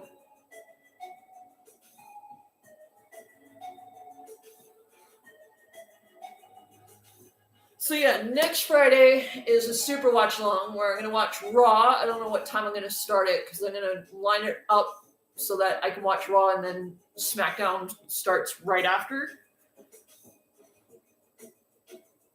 And it's in Montreal, so yay! It'll be at a normal time next week. Not a normal time for you guys in the UK, but it'll be normal time for us. It's kind of nice when we can, toss the times back and forth once in a while. Like watching SmackDown at 3 o'clock in the afternoon is really weird for me. You know there's a problem. And I'm the solution. So I will say it again. I will let the whole world know you all need reassurance. You all need leadership. You all need me. Okay. So let me say, I am the tonic to the toxic masculine. Oh. No. This isn't the tonic behind him. And my name is Kit Will. And his name is Fa2. Oh, no! I mean, it's been a while since we've had a glorified jobber, let's be honest. And if Kit Wilson's that glorified jobber, so be it. At least he's got a killer theme song. Toxic masculinity. Look at this athleticism. That's Fa2 mighty moonsault. Samoan wear Yada on mean. the loose for Kit Wilson. I think Kit should do a TED Talk or something where he can't get beat up. Jacob Fa2. Yada! Cody, you got something to say about me? You have something to say to me? Well,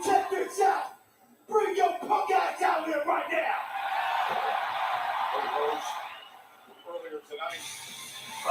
Oh, here we go.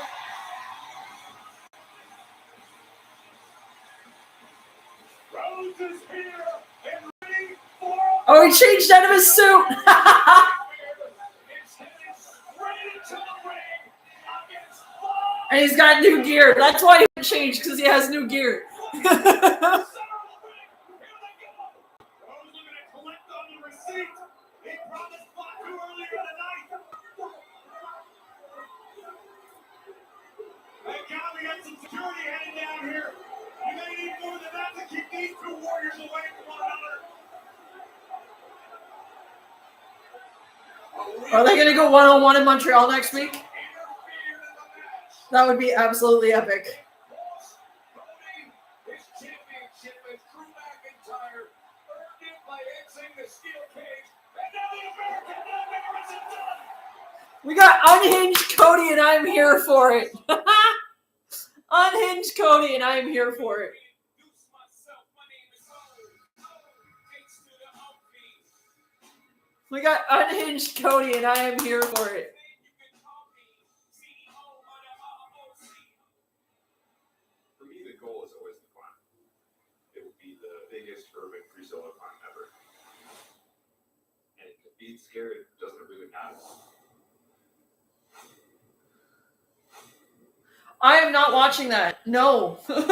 My anxiety cannot watch that. The only thing you have to worry about is not falling off. Nope. I am not going to watch somebody possibly dying. Monday Night Raw return with non-stop action, unmatched energy, and the superstars you love. Oh, it's advertising Toronto. Which is a week from Monday. It's the moments you'll never forget. No, I'd rather pay for my Netflix subscription and watch it for that much. Rather than paying for tickets, transportation, and likely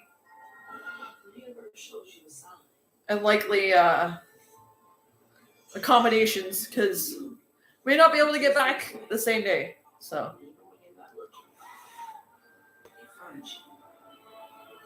see, bring this to Canada, yo. Bring the Netflix house to Canada. That would be amazing.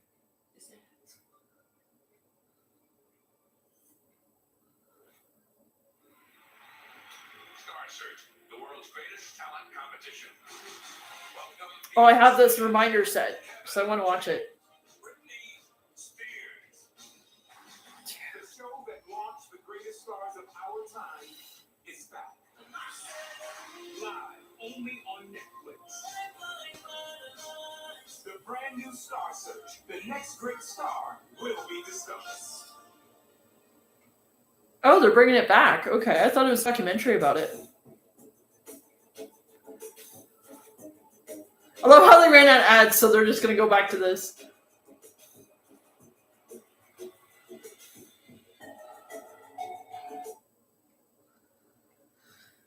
We are in London for Friday Night Smackdown, and it has been a wild scene. And this is not the comfort of one of those champagne pods on that London IUC. Take us back to what happened just moments ago with Jacob Fatu and Cody Rhodes. Cody! Let me guess, they're going to have a match next Friday in Montreal. You have something to say to me? Well, check this out. Bring your punk ass out here right now. Ask and you shall receive Jacob Fatu, the American Nightmare. Already in the Sorry, that entrance theme just makes me smile. WWE Championship, Cody Rhodes would make a beeline for the ring and chaos would follow. You had to go change into the new merch. The Samoan werewolf and fists were a-flying tonight in London.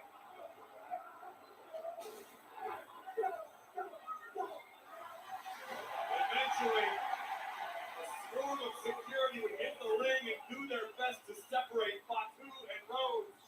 But the damage has been done, and the oldest has reached this decision, Joe. This This is happening. Oh, it's Saturday's main event. Okay, it's in Montreal, just not next Friday. From Montreal, Quebec, Canada, Cody Rhodes, Jacob Fatu, that'll be streaming next Saturday night. We're 8 days away.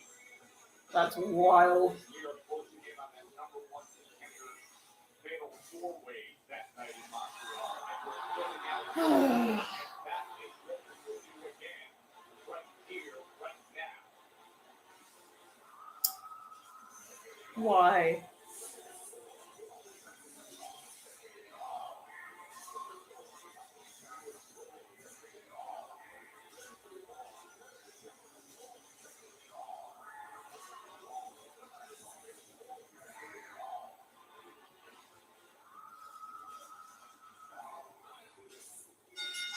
The following is an undisputed WWE Championship number one contender qualifying match. Introducing first, accompanied by MFT from Las Vegas, Nevada, weighing in at 250 pounds, Solo Sikoa!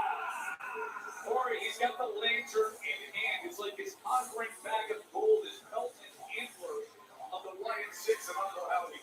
Joe, I understand and appreciate mind getting to this business as well as anyone, but I feel dirty watching this. This feels blasphemous, seeing Solo Sikoa with the sacred lantern, representative of the legacy of none other than Bray Wyatt. A family heirloom, if you can call it that. And seeing it in the possession of Solo and the NFTs feels wrong on so many levels. With that said, that illustrates the mindset, the mentality of Solo Sikoa heading into this number one contender qualifier tonight. Solo wants greatness for his family again. Solo knows what it takes. He learned under the great tree of Roman Reigns. Solo wants power for the MFT. Becoming undisputed WWE champion would absolutely do that. I just can't. This is sitting there. It's too far. After that 8-man tag team match with the Wyatt 6, and then he took the cherished family lantern.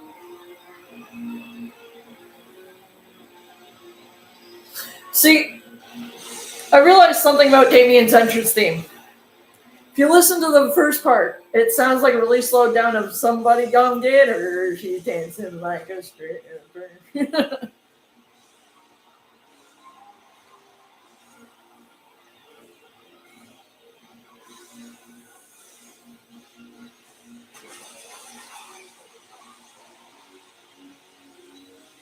his opponent from New York City, weighing in at 249 pounds,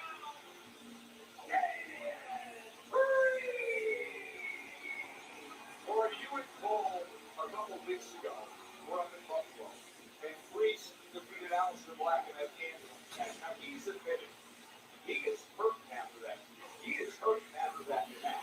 And this doesn't get any easier when you're in against Solo and the MFTs who sit around ringside. If you want to be at the top of the card in WWE, there is no rest for the weary. Fortunately, Damian Priest seems to have dispatched Aleister Black into his rear view mirror for the time being. What this is about is a fresh start for Priest. This is a man who won the World Heavyweight Championship by cashing in Money in the Bank at WrestleMania. It doesn't get much bigger than that. But since then, Priest has become obsessed with recapturing that feeling, that rush, that high that you can only achieve at the very pinnacle of this business. It could all begin a long journey back up the mountain tonight for Damian Priest. You mentioned that signature moment at WrestleMania, which the span of his career isn't that long ago, but then you think of the journey that's been taken since, as you see Solo Sikoa and the MFT, and everything he's had to endure, all the abuse, all the damage he's put forth, and now here we are. Rick Williams has advanced for the number one contender fatal four-way. Randy Orton has advanced to Saturday night's main event, and now Damian Priest and Solo Sikoa to decide the third spot.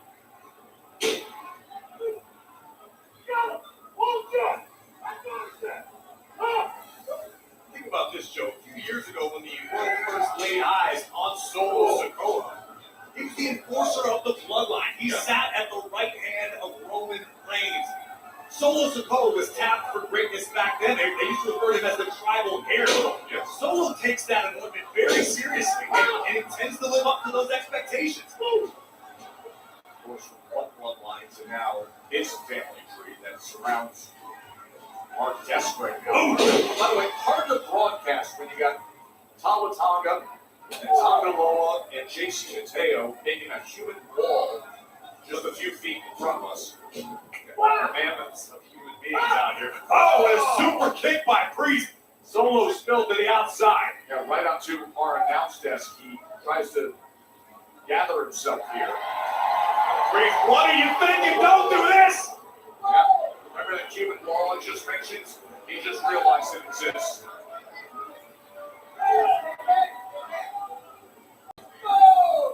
Big Talatonga right in the face of Damian Priest. Priest stands about 6'7". There aren't too many superstars on the roster he has to look up to. Talatonga is an exception for sure. Shenanigans, yep. With shades on, up and off the apron to floor Damian Priest.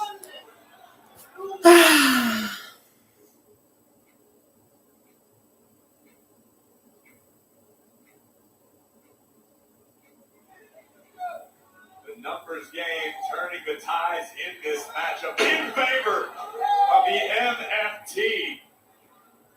Led by Solo Sikoa, who would love to join the field of Randy Orton and Trick Williams as those who have qualified for the #1 contenders fatal four-way. Here, becoming #1 contender for the undisputed WWE Championship, now held by Drew McIntyre.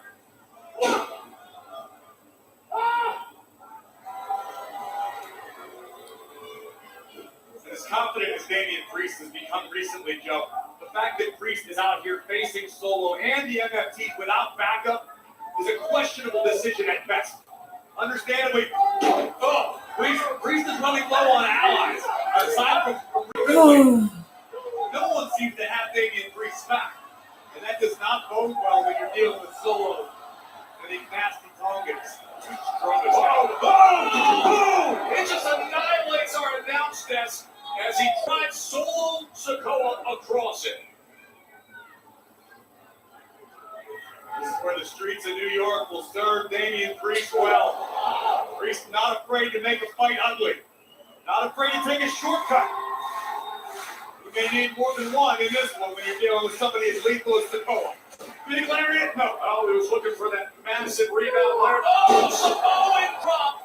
That pop up and two advances Solo, but Priest quick to get him.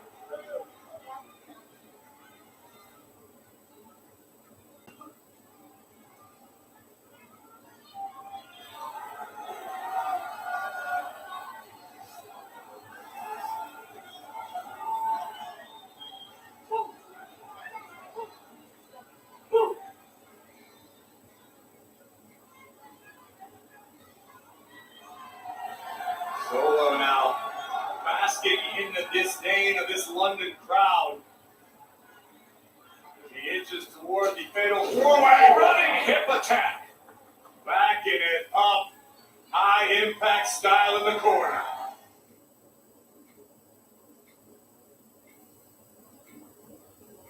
Next week in Montreal, somebody's going to win a #1 contenders fatal four-way and fight for the undisputed championship. We know two of the names who are in it, Randy Orton and Trick Williams. Right now, with this running hip attack, Solo Sikoa is trying to get in if he can qualify and defeat Damian Priest here. You just see the confidence of Solo Sikoa growing as this match progresses. During the break, look at this display of power, launching Damian Priest into the canvas, and Solo looking for it once again. Going for the running hip attack. Oh, wow! Spinning heel kick, and you see the MFTs. I mean, even JC Mateo's cringing after that as Talatonga looks on. Shocking degree of speed from Damian Priest, able to recover and deliver the kick. What can Priest do now with the opportunity he created for himself? Priest out here in this qualifying match for that #1 contender fatal four-way as the MFTs surround the ring. JC Mateo holding on to that quiet sixth lantern. Those taken from Uncle Howdy are even going now. Damian Priest, as often is the case, up on his feet, ready to give everything. Here they go, testing each other, towing the line, center of the ring. And it's Mas Macho. Look at these right hands and a left from Priest. This was the matchup on paper you just knew tonight would turn into something like this. Priest ringing the bell of Solo. Now putting those educated feet to work. One of the best strikers in the game. Oh man, was he bent. Back and forth they go. Two big men doing everything. The super kick from Solo. Spinning kick from Priest. And another Solo did his best to block the impact. Priest now drops Solo with another lariat. And Damian Priest can sense it. Can he advance? Stage dive in the corner. And again, This time able to get out the back door. And Priest now takes control. Looking to make it to Montreal.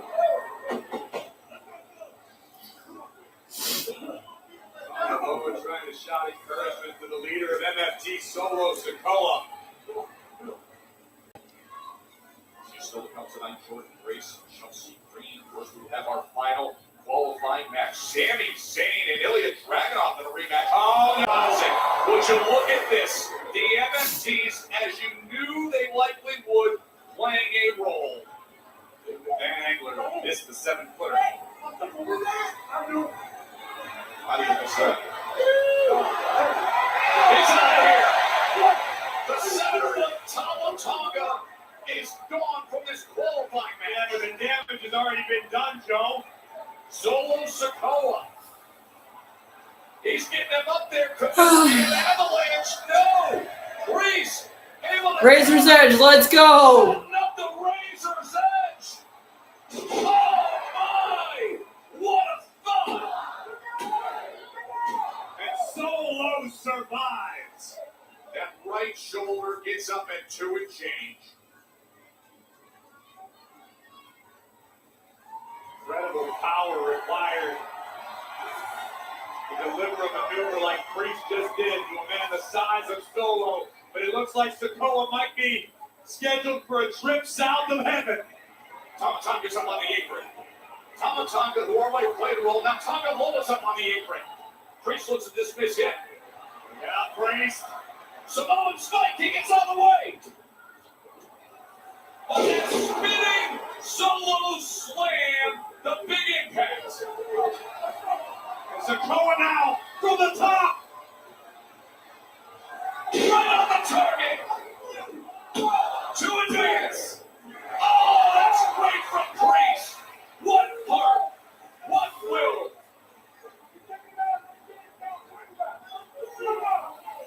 What was that? Damian Priest.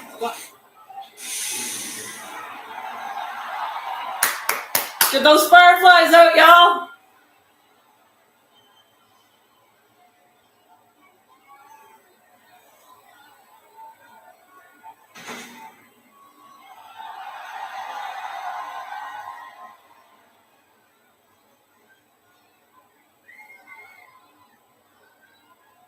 Wyatt Six are ready for him. The turf war continues. Casey pounding away. Loomis pounding away. Nikki Cross is running everywhere.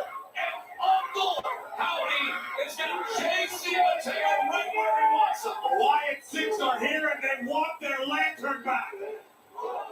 A week ago, it was the 8-man tag team that ended with Solo Sikoa taking the cherished. Whoa! Sikoa from behind just before Howdy could get his hands on the lanterns. That spiritual beacon of the Wyatt Six is back, secured by Solo Sikoa in the midst of this qualifying match. Oh no! Damian Priest! South of heaven! Could get him to Montreal! Solo down the lantern! Damian Priest! assist from up above. It was Solo who declared he would be watching. Perhaps he was. And tonight, that was to the benefit of Damian Priest. There you see moments before Howdy recaptured the lantern. Solo, all smiles, to spoil the celebration. But Solo took his eyes off the damn dangerous match. And Damian Priest with a one-way ticket south of heaven. And Priest now joins the madness. That will be the fatal four-way undisputed WWE Championship #1 contenders match at Saturday night's main event. There's Uncle Howdy as he is back on his feet and again his cherished prized possession the way it should be.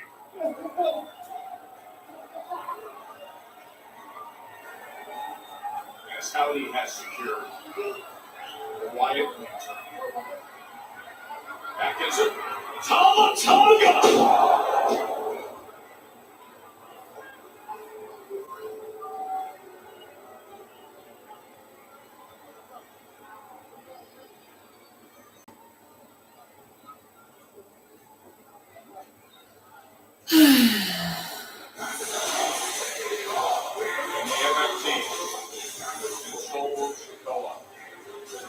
With Uncle Howdy's family lantern back in our hands, Damian Priest, who advance qualifies for Montreal.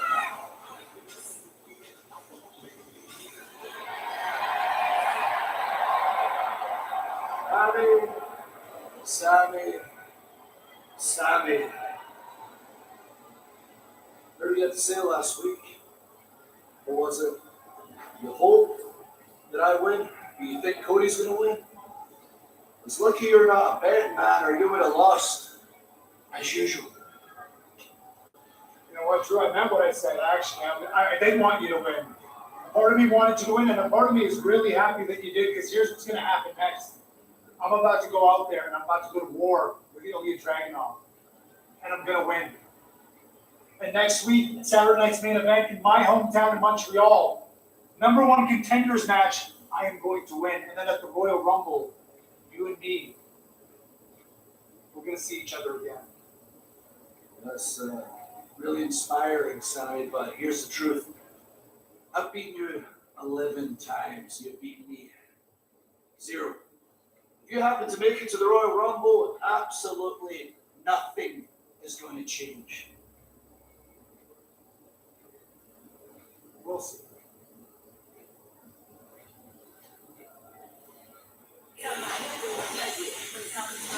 Oh, don't have any shenanigans. Don't have any shenanigans in this match, please. WWE Championship #1 contender qualifying match for that fatal four-way, and it's going to be a great one. Sami Zayn and Ilya Dragunov. And it's the new powerhouse on SmackDown roster, Jordan Grace, and she takes on Chelsea Green right here in London. That is coming your way.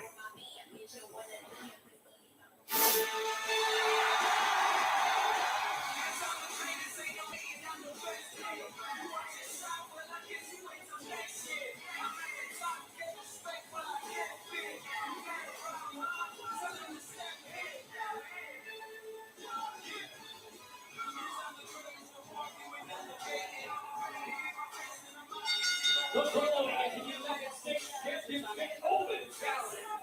Introducing first from Boston, Massachusetts, weighing in at 210 pounds. He is the United States Champion, Carmelo Hayes. Carmelo Hayes carrying out the Open Challenge for this United States Championship. What's your name? Who's going to be walking out here at Wembley Arena in London? We're going to find out. Monday, Belfast, noise, 2 championship clashes, 1 unforgettable homecoming. Becky Lynch going to have the home field advantage to defend the Women's Intercontinental Championship against Maxine Dupree. CM Punk will defend the World Heavyweight Championship against Island's own Finn Balor. So much on the line. This place is going to explode. Raw, live from Belfast. Special start time, 3 Eastern, 12 Pacific, only on Netflix. Not gonna matter to me because I'm not watching it till next Friday. So Reintroduce myself. My name is O. H to the OP. I guess even back then you could call me CEO of the ROC. Everyone's got to tell. yeah, Roman's in the ad, so I wonder how they're going. WrestleMania Vegas. It's anyone's game.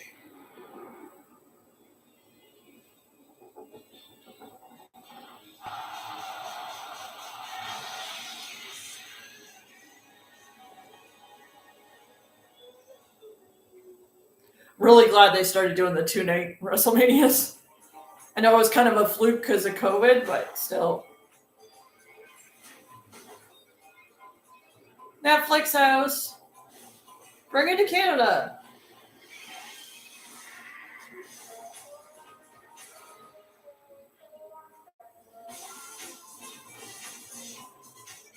For years, you invited us into your house. Now, come to ours. Sometimes the universe shows you a sign. Lucky you, your future's on its way. Even when you're not looking, it finds you. So go on.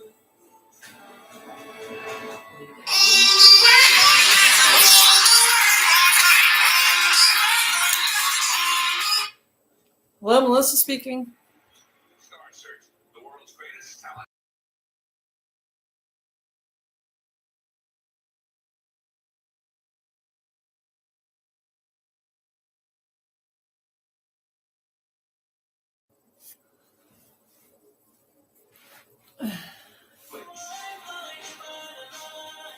It's cool that they're bringing back Star Search. The next great star will be discussed.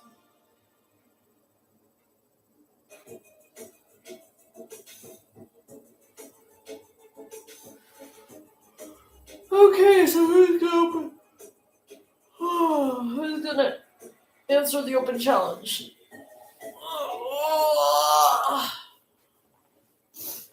Smackdown here in London, which is home to 7 different Premier League clubs. Speaking of Premier, how about some Premier programming? WWE Unreal Season 2. Oh, it starts on Tuesday. Netflix. It premieres this Tuesday, January 20th, only on Netflix. Probably binge that. Same sneak peek you showed us on Monday? So freaking moms. AKA my hot husband. Oh, that was terrible. Oh my God, Steph going up top. I like where this is headed. Well, to the top of the ring post. Leg drop for Becky. Nice. You know, I love having her on the road with me. It's a great thing to be able to share special moments together, understand each other, be there for each other. I remember the first time I found out that Becky and Seth were an item, and I had no idea. And it was the last time we were at MetLife Stadium for WrestleMania.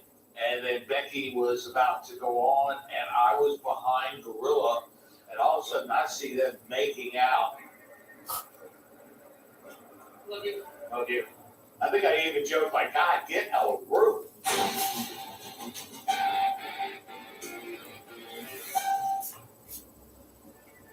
I'm gonna binge that on Tuesday, probably.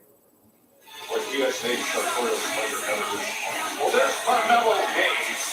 And Greg, I think we've seen the best of him in recent months. Earning the respect of everybody with that year-ending battle of Billy Dragunov, the U.S. title in hand, and week after week with this open challenge. The young man that came to WWE with very high expectations for himself. He's delivering week after week. No, who's going to be this one?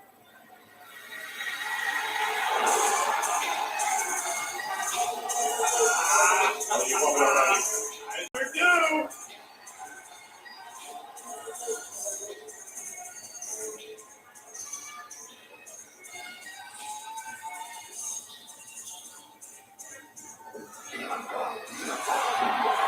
The TNA X Division champ from Bradford, England, Leon Slater. And it is a Congrats for England, weighing in at 198 pounds. He is the TNA X Division Champion, Leon Slater! Carmelo Hayes hopped on social media and said, I want the best Britain has to offer. I think this may be it. Leon Slater, the youngest X Division champion in TNA history. Just for the record, though, that title he's wearing around his neck, the first ever X Division champion, the phenomenal AJ Styles. And that gives you any sort of indication to what this young man is capable of. The sky isn't even the limit for Leon Slater. The dude is from outer space with his abilities. England's very own. Here at Wembley Arena in London. You mentioned AJ Styles and the connection there. Well, Slater has had a few big moments on WWE programming. Go back to December 13th. John Cena's last night is now final night. Here with Devon Evans. They dropped the thriller to AJ Styles and Dragon Lee. You can't bet against Leon Slater in his home environment. Yes, but this is England. They are proud of their athletes. They are proud of their competitors. Leon Slater, to your point, Joe, coming off several great moments here in WWE, not to mention becoming a household name in TNA. Tonight, Carmelo Hayes can be right for the picking. Momentum means a lot in this business. Hayes certainly has some, but I don't know if anyone has as much Leon Slater. Yeah, listen, we had December 13th, then on January 6th on NXT's New Year's Evil. He was up against Boba Fett. Right. You know, of course, retaining the NXT Championship on that night. And now here is the United States Championship Open Challenge. It is Leon Slater. And takes on the challenge. Boy, can he go? Both of these guys, look at this, bridging. Pinning combination and the counter. Well, listen, we would be remiss if we didn't talk about what Carmelo Hayes has been up to recently. Yes, United States champion, but Hayes has finally seemed to have found his groove here in WWE. I thought of Carmelo earlier today. He said, ironically, this journey has humbled me to a degree. I've learned to appreciate the competition and what it takes to be a champion in WWE. Carmelo says he's trying his best to employ a Mamba mentality, a day one mentality each and every night out. Oh my God! I mean, that thing is echoing throughout this historic arena. We're here at Wembley Arena, by the way. 1948, this was an Olympic venue. They had boxing and swimming here. We have an Olympic swimming pool underneath us. You talked to me earlier today about a legendary boxer making history in this very arena. This is where Marvelous Marvin Hagler became the middleweight champion of the world. A historic and scary moment in boxing history, defeating Alan Mitchell. To say Leon Slater can't shock the world once again tonight on SmackDown. We know he's got the physical tools to do so. Just ask AJ Styles and Dragon Lee, who competed in Saturday Night. Oh, I gotta change that. Against Leon Slater and Javon Evans.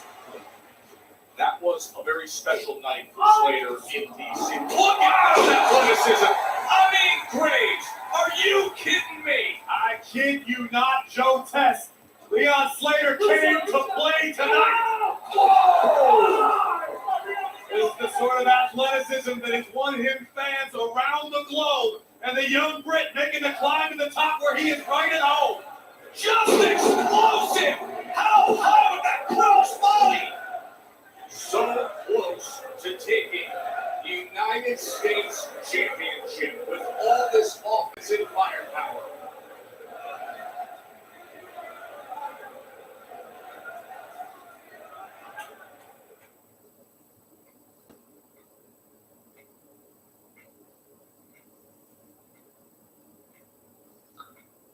Oh, they're going to commercial again.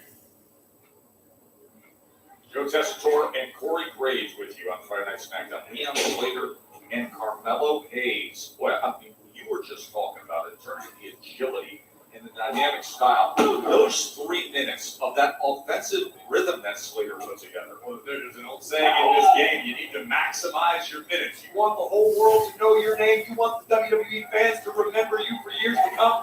Leon Slater just brought a master class. Oh, Preston. In 3 minutes. Imagine what Slater's career would look like should he be able to become United States champion tonight. A double champion in 2 different companies. It's a very rare feat, but if Leon Slater. And just to go back to a conversation you and I were having earlier, when she's 21 years old, parallels where he is right now compared to where Carmelo Hayes was just a few years ago. And this could eventually boil down to experience. Carmelo Hayes does have experience in management. Good important lesson when you buy stuff for your tablets, make sure that you have it the right way up. Thankfully, when the thing is closed, it doesn't show so much. Maybe Leon Slater has those. We won't know until he truly tests himself against the best. Right now, Carmelo Hayes. You can hear by the response from the live crowd, the respect and admiration they've already developed for Leon Slater. To your point, at only 21 years of age.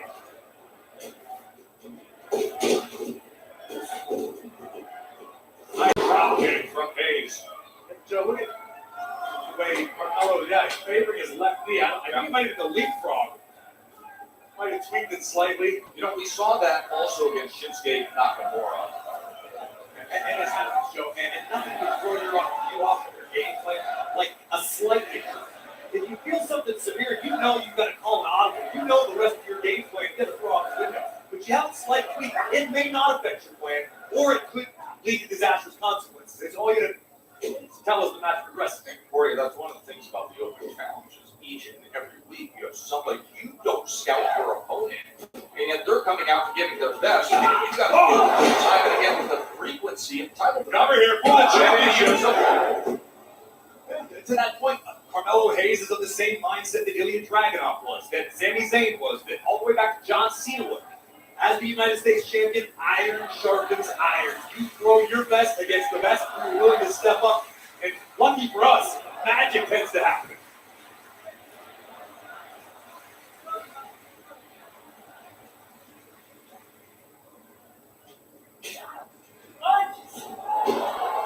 Springboarding off the ropes. For that springboard close on napkin where they go. Oh my goodness! Oh my goodness! Springboard Spanish fly! But at what cost?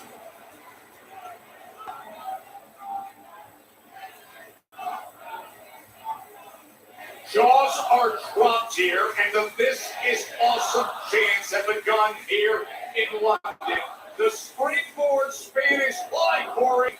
Inverted moments ago, Leon Slater again showing the world why he is the talk of this business right now.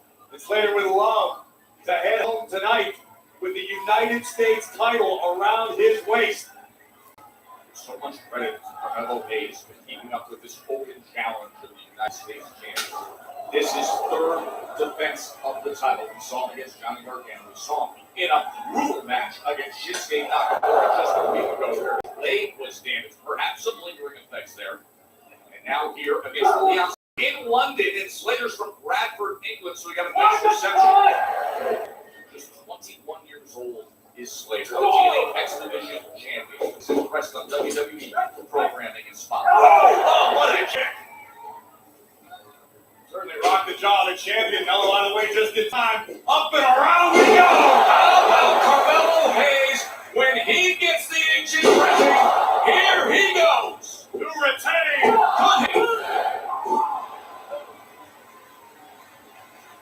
Carmelo Hayes can't get frustrated. Mello knows that each and every night he is going to step in the ring with the best the business has to offer. Just because that move didn't end the job doesn't mean you can get frustrated. Because when you get frustrated, you make mistakes. And the way Leon Slater has looked to this point, that's not something Hayes can afford tonight.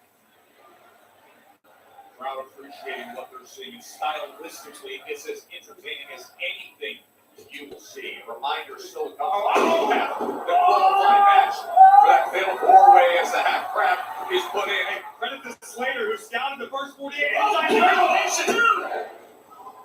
Slater able to escape. Oh, man!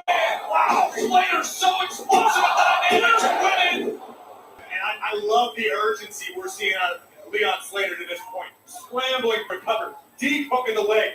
Leon Slater is going for broke tonight. Up that side kick that took down Hayes.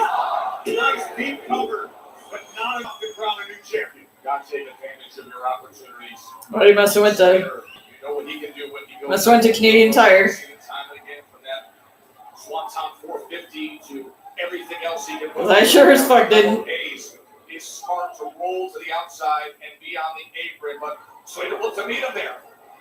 Oh, massive jump from Hayes, nearly caving in that sternum. Oh, and look at Slater powering up. Beautiful. As Carmelo Hayes drapes down and now is in that target zone. When it comes to Leon Slater, gravity's less a law than it is a suggestion. Hello. Buddy, rotate right here. Back and forth they go with the seesaw.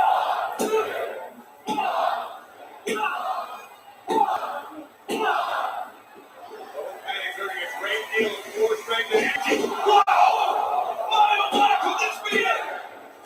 Somehow Hayes is surviving these. That's what it's all about. Sometimes that's all you can do when you're a defending champion. Play defense. Eat all the offense that you can, as long as you don't get pinned to submit. Did you see him dealing with the leg as he went off that? Did you see that? You could sense it in advance.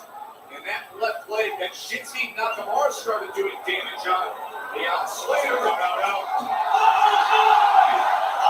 And over the post. Leon Slater showcasing everything he is here on Smackdown. Challenger now perched up top once again. Slater.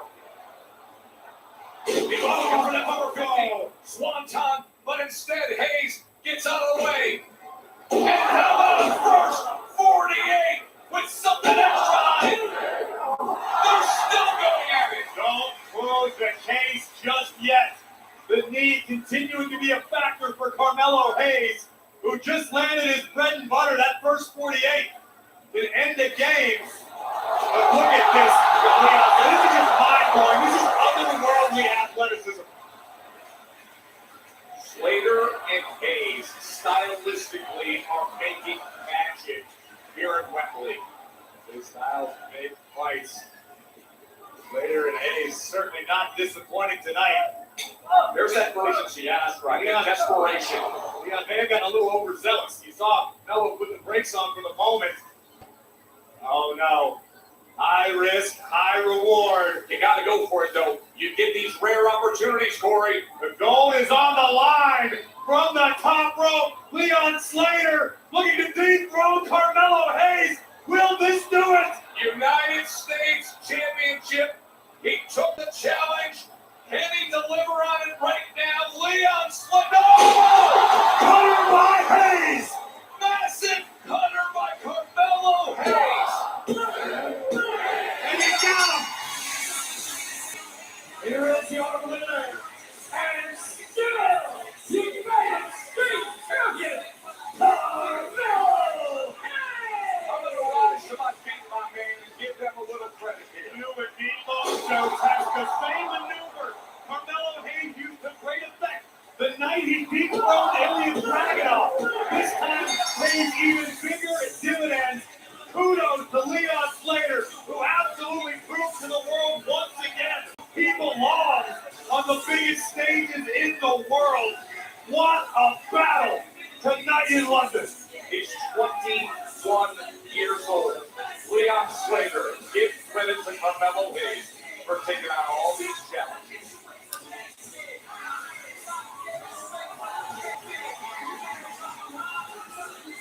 Nakamura,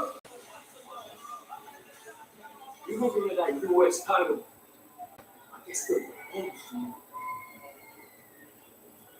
You had your chance. You blew it. Once MFTs take those tag team titles, that U.S. championship, it's mine. Because you and I go way back. This is your one, only warning. Stay out of my way. 人は変わら良くも悪くも。だが、お前は後者だ。随分日本にいた頃とは違う少年。そのうちわかる。WWE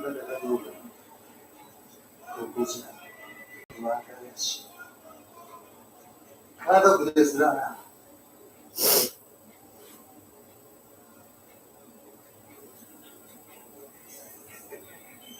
Can you believe those two dorks fell for it last week? No. I'm like, we don't want to turn like Right. Like, what I'm a is man. that? I'm not a Well, tourist. they're not correct, Johnny. I just want to be the better man. I'm trying to save you from it, you know. Why don't you hang up with the match? Now. I don't have your Grow up, dude. Grow We're up. gonna go do married stuff. I'll see you later. Wait, what's happening?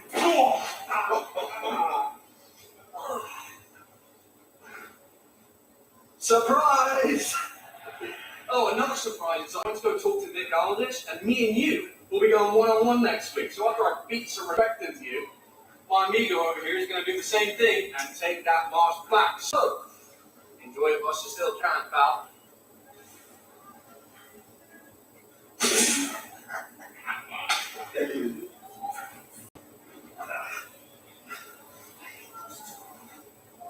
Pledge your allegiance. That's my favorite time of the week, Joe! Why would it be? I don't get it. You and Barrett, I don't get it. You get out here casually committing more treason on a Friday night, Kevin Lord. Stop it. The Poetic Podcast is introducing first a company called Alpha from Victoria, British Columbia, Canada. He is one half of the Triple Mix Tag Team Champion, Chelsea Green. Passator, you know I'm not alone. Here in London, they named the entire football club after this woman. What, Chelsea? Chelsea FC? Yeah! Stop it. Somebody play God Save the King or something. Please, get rid of this.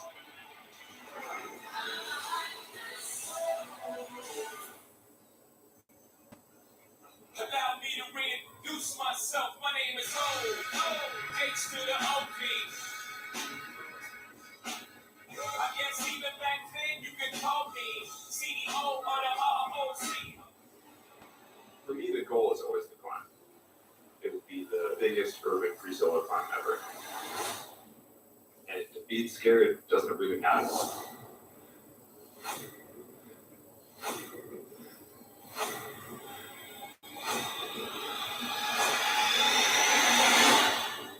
The only thing you have to worry about is not falling off.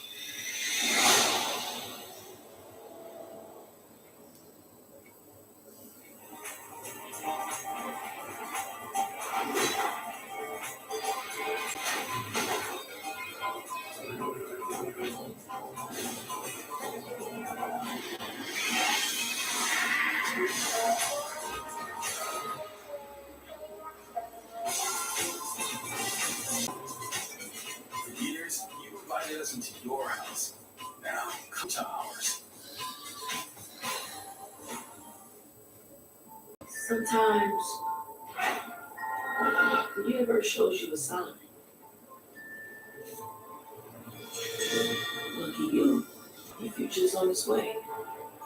Even when you're not looking, it finds you. So go on. All you gotta do is act. Montreal. It's Fight Weekend. Friday Night Smackdown goes the first fight. You got it! Welcome to Saturday Night's Main Event. Saturday Night's Main Event goes for the knockout. Unbelievable! WWE hits back-to-back nights at the Bell Center. All action. All weekend. Tickets on sale now.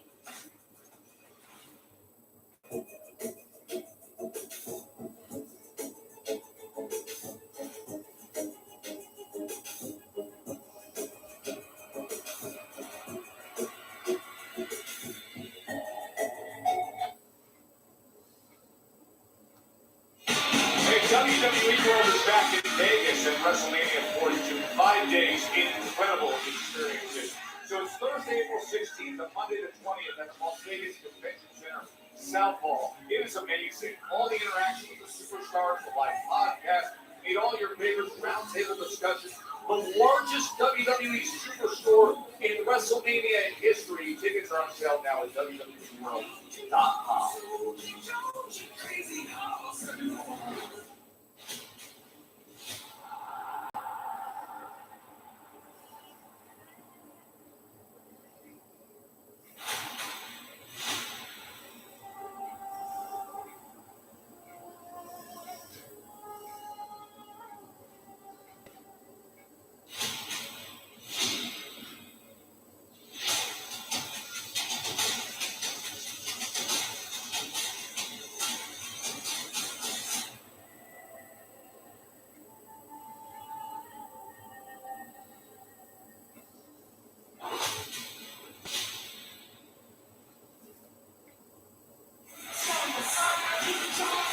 Chelsea Green, his family here in the UK, so his friends and family here.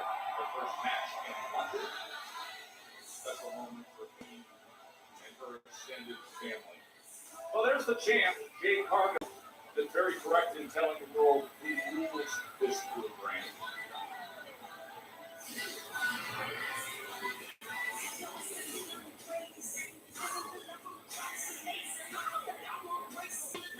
And by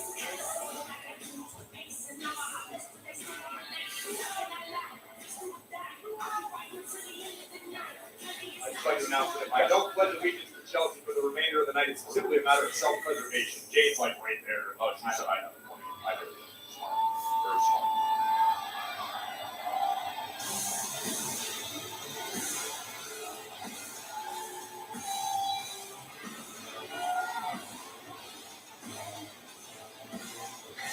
And her opponent from Austin, Texas, Jordan Gray.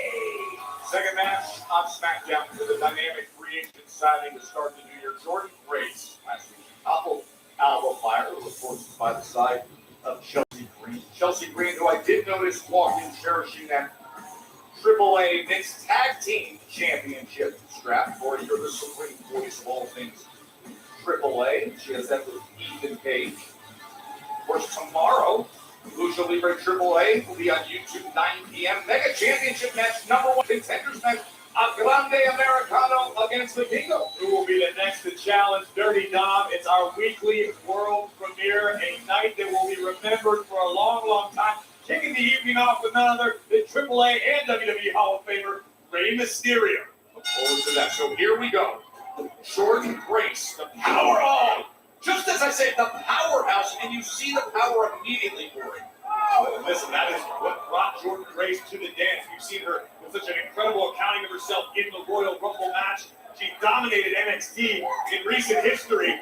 And Chelsea Green is making a big, big mistake attempting to match power with the Juggernaut. So his first match since losing the U.S. title, and Jordan Grace off to a very strong start. You can see Jade Cargill looking on here in London.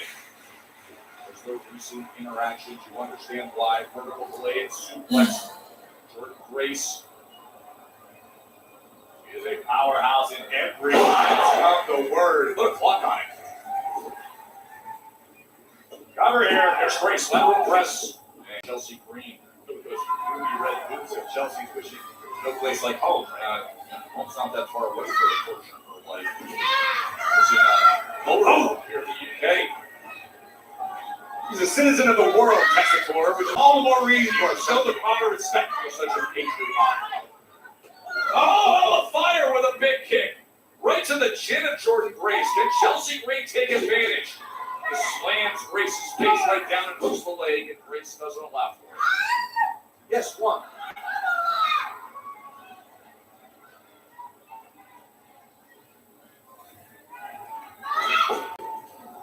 Into the corner goes Jordan Grace. Chelsea has a golden opportunity to really spoil the evening for the Juggernaut and extinguish some of the hype of Jordan Grace. Look at this. They're in a first. Backslide, and then right back up. Delivers the big clothesline. And again. Chelsea out of the way just in time. He's an elbow, though. And know you guys at home can't see it, but Jade Cargill is just over here grinning as she watches this. I don't know if she's amused and entertained or she's getting hungry and eager to feast on one of these two competitors in the future. Grace, three-time TNA Knockouts World Champion. Look at this. That's dynamic. That's the suplex with the blade up. And now Grace powering up. Oh, that direct effect. That cartwheel driver. And it does it. The direct effect. Here is your winner, Jordan Grace. You just saw the response of Jade Cargill, who said, yes, it was a golf clap. It was respectful and obligatory, but a big win for Jordan Grace. Feet in front of Jade. Actually, Jade just confirmed she was not impressed. I mean, that was a miniature golf clap.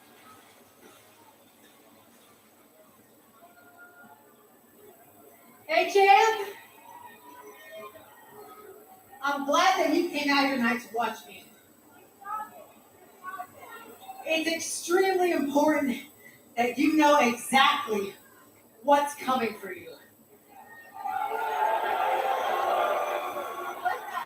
Now, if watching tonight was just enough, that's fine.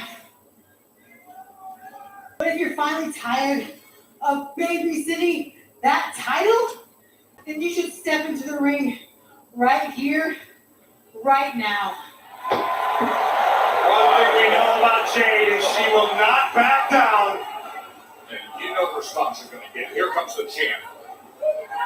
Jade Cargill up on here. Moved by Jordan Grace to some.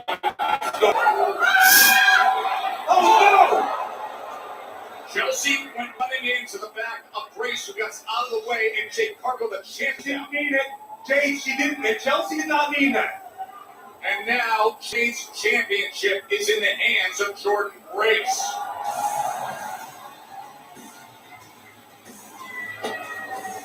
And then just tosses it to the floor in front of Jade.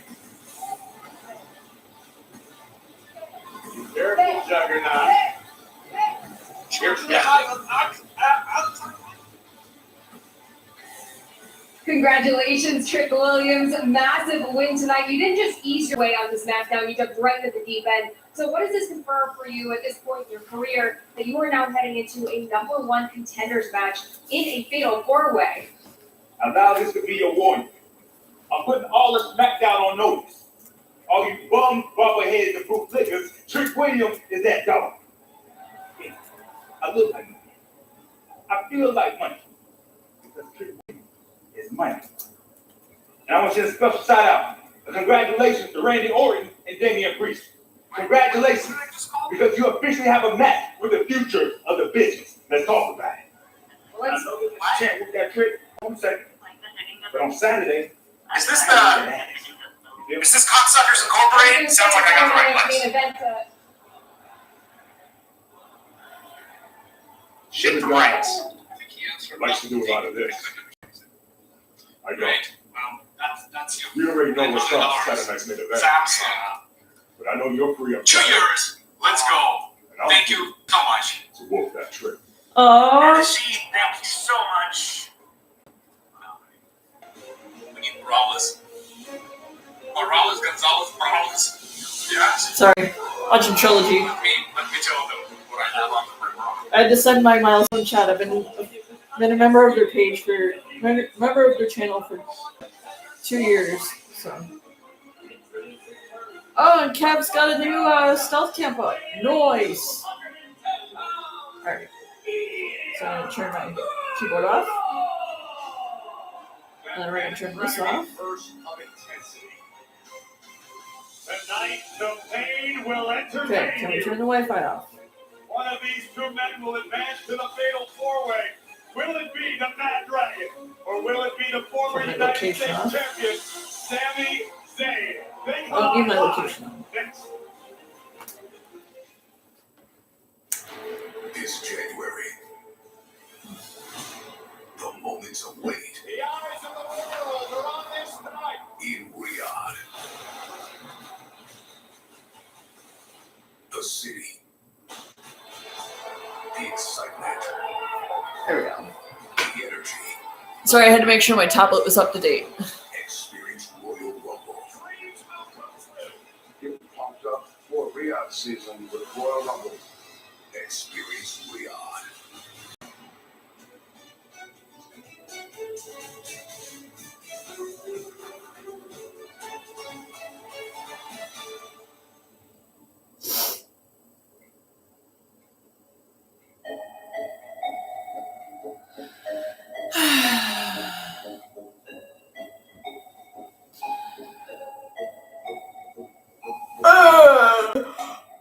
Now it's time for the main event.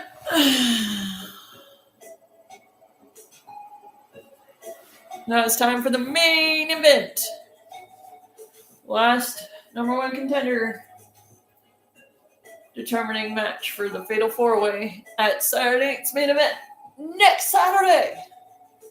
See, I can do the WrestleMania point too, but it's pointing at my calendar.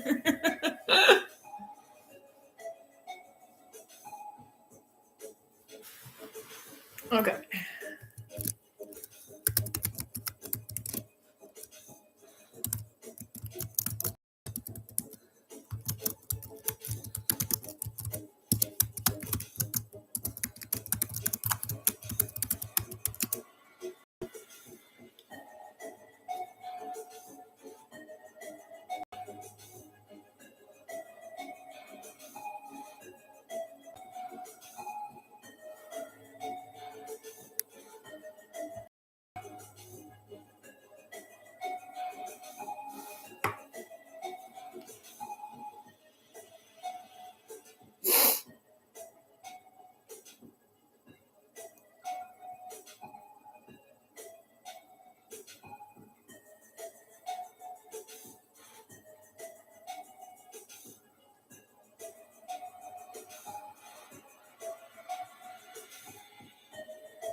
And this is going to heat up the winter and go back. Friday Night Smackdown and Saturday night's main event coming to the Bell Center in Montreal.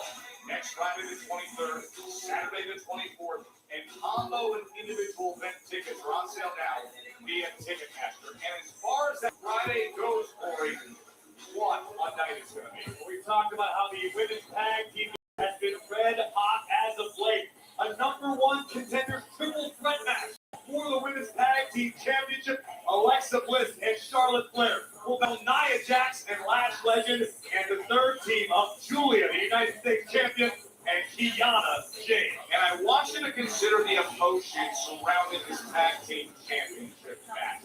The Wyatt Six against the MMDs, and considering what has happened the last 2 weeks with the cherished family lantern of the Wyatt Six in the hands of the MMDs, that's next Friday. And two of the four men who will compete in Saturday night's main event in the number one contenders Fatal 4-Way will square off. Just made official moments ago. Trick Williams will go one-on-one with Damian Priest next Friday on SmackDown. Now, our qualifying match, our final qualifying match for the number one contender Fatal 4-Way. You know, back in October, Ilya Dragunov, Santana, they went to war, gave the best of each other. In the end, Torpedo Moscow, H-Bomb gave the nod to the Mad Dragon, and now we get this for a number one contender Fatal 4-Way spot.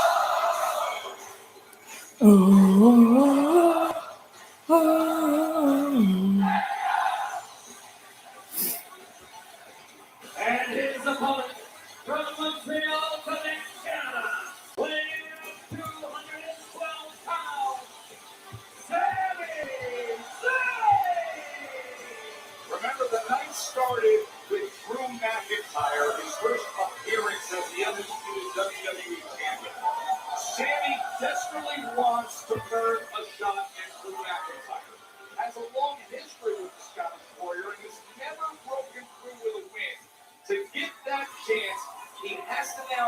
deal with the most unrelenting, nonstop force. That man, Ilya Dragunov. To put it nicely, I'd say Sami Zayn is a long shot at best to become world champion anytime in the near future.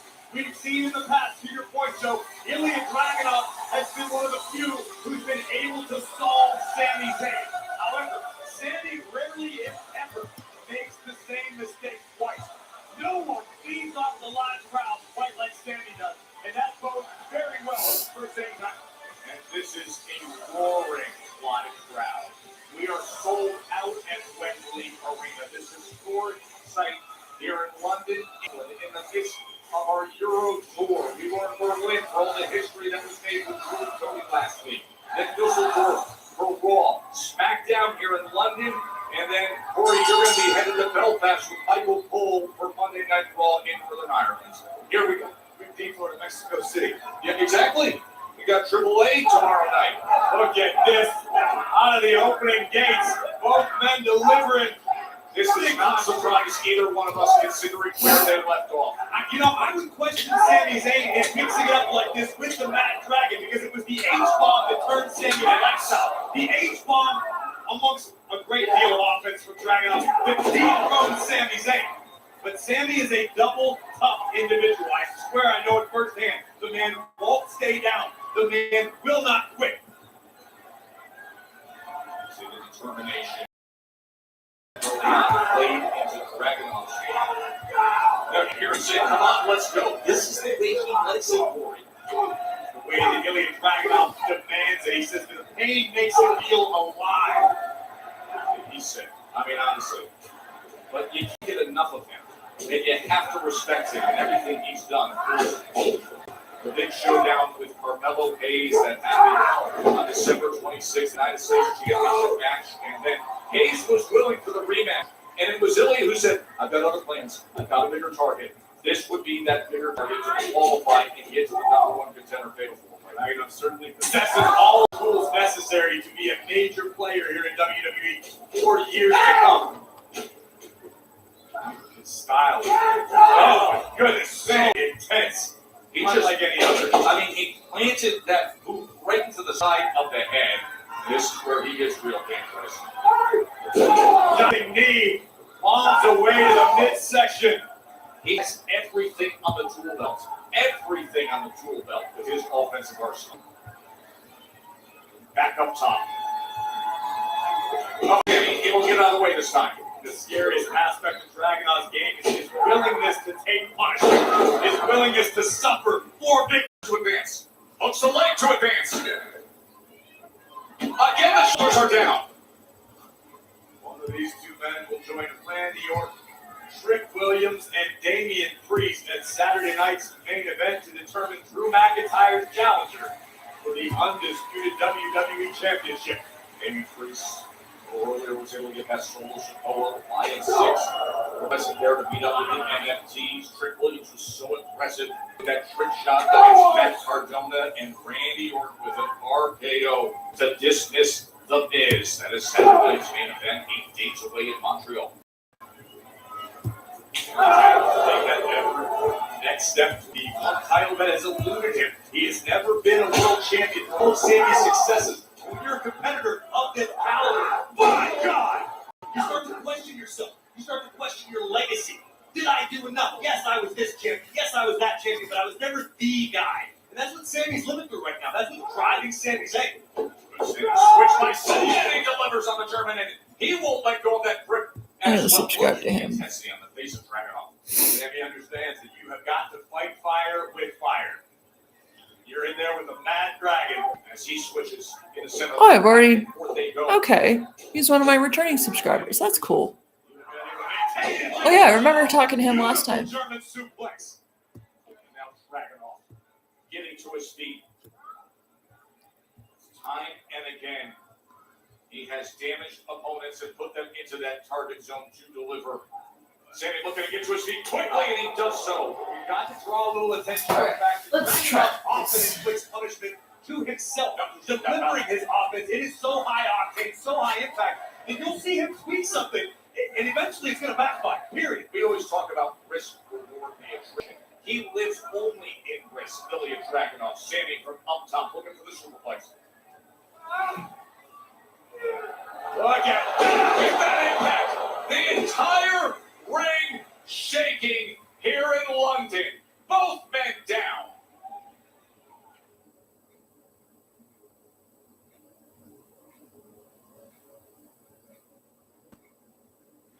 The impact moments ago here in this ring at Wembley Arena has both Ilya Dragunov and Sami Zayn down and trying to rise to their feet. Sami up to his knees first. That's what it all boils down to. Which one of these two athletes makes the first mistake?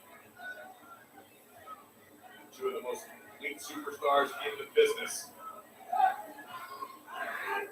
Dragunov doing his best once again to muscle over Sami Zayn.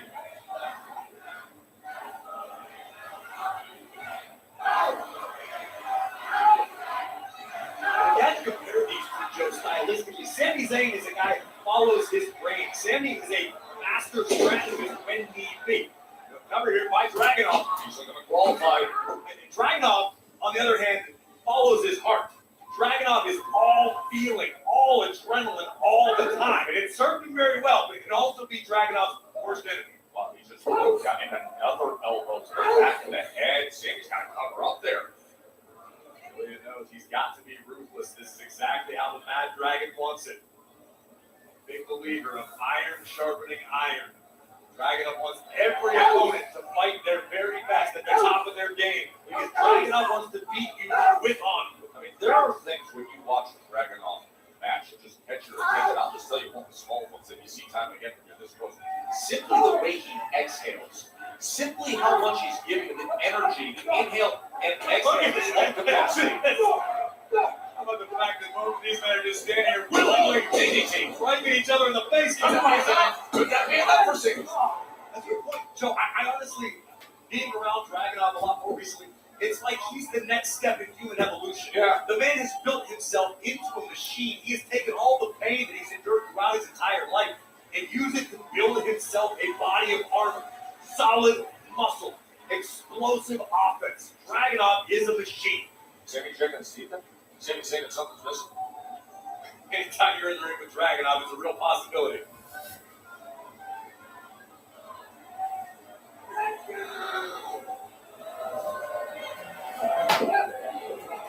Look at this. Sami Zayn just teeing off now. Kick right to the head of Dragunov. It's turned into that.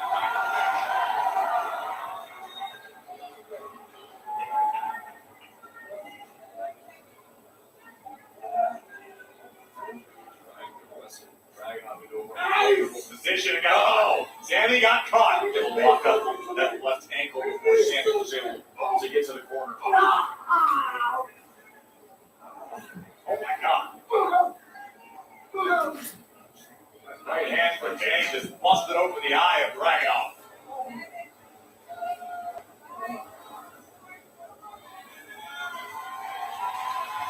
There's Sami Zayn up against Ilya Dragunov in the last of our qualifying matches for the number one contender Fatal 4-Way that'll be next week at Saturday night's main event. Can Sami deliver here against the Mad Dragon who rises to his feet? You can see Dragunov been busted open by a straight right moments ago. Sami Zayn made full connection right to the eyebrow of the former United States champion, but that can backfire.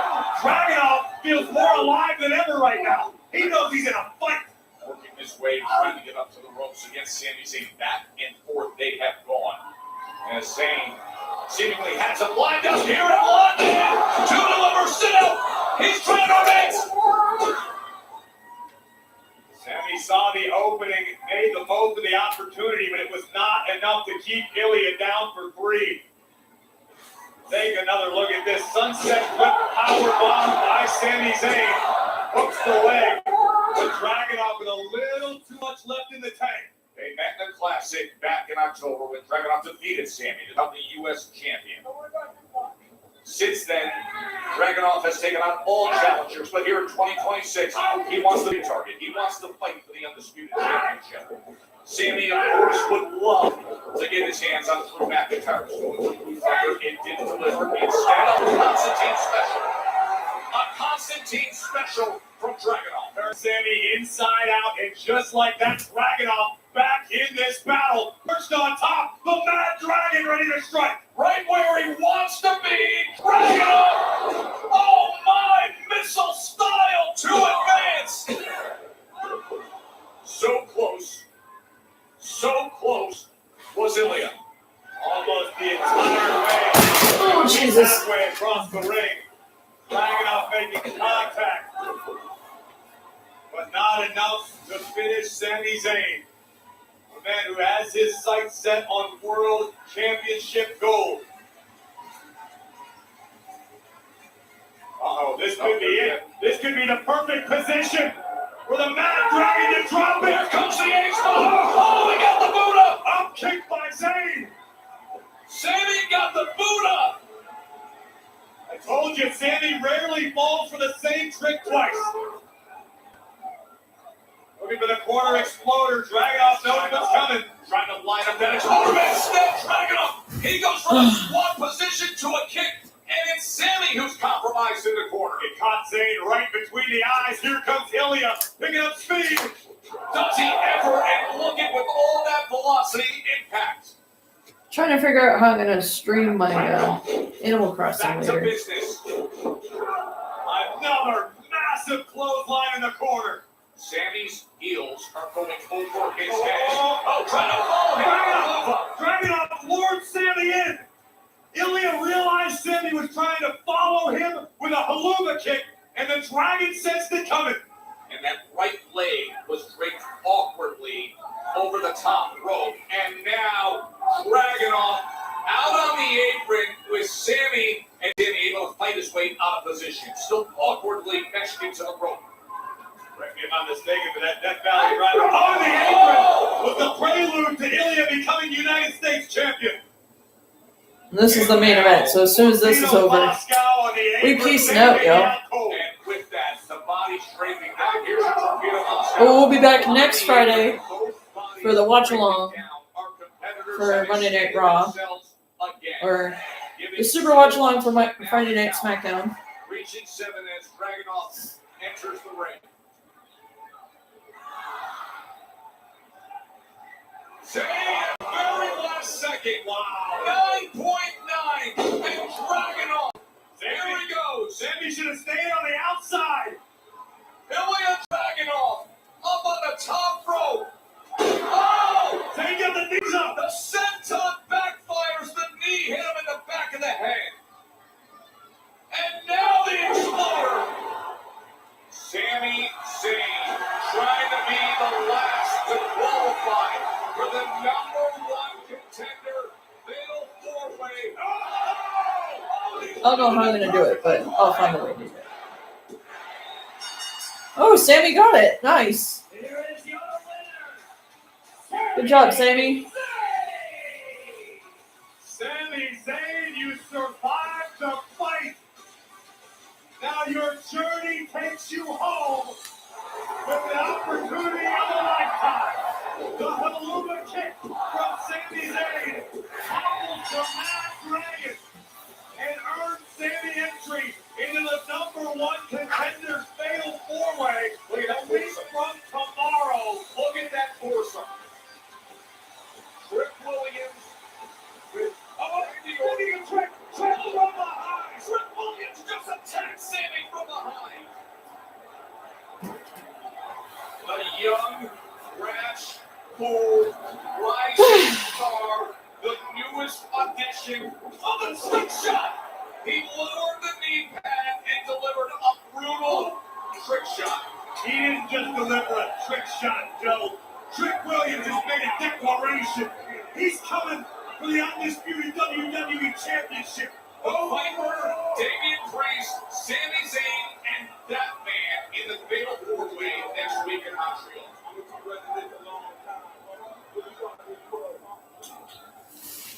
Okay, so I'll see you guys next Friday for the Super Watchalong. I will see you next Friday for the Super Watchalong. Have a good week, everybody.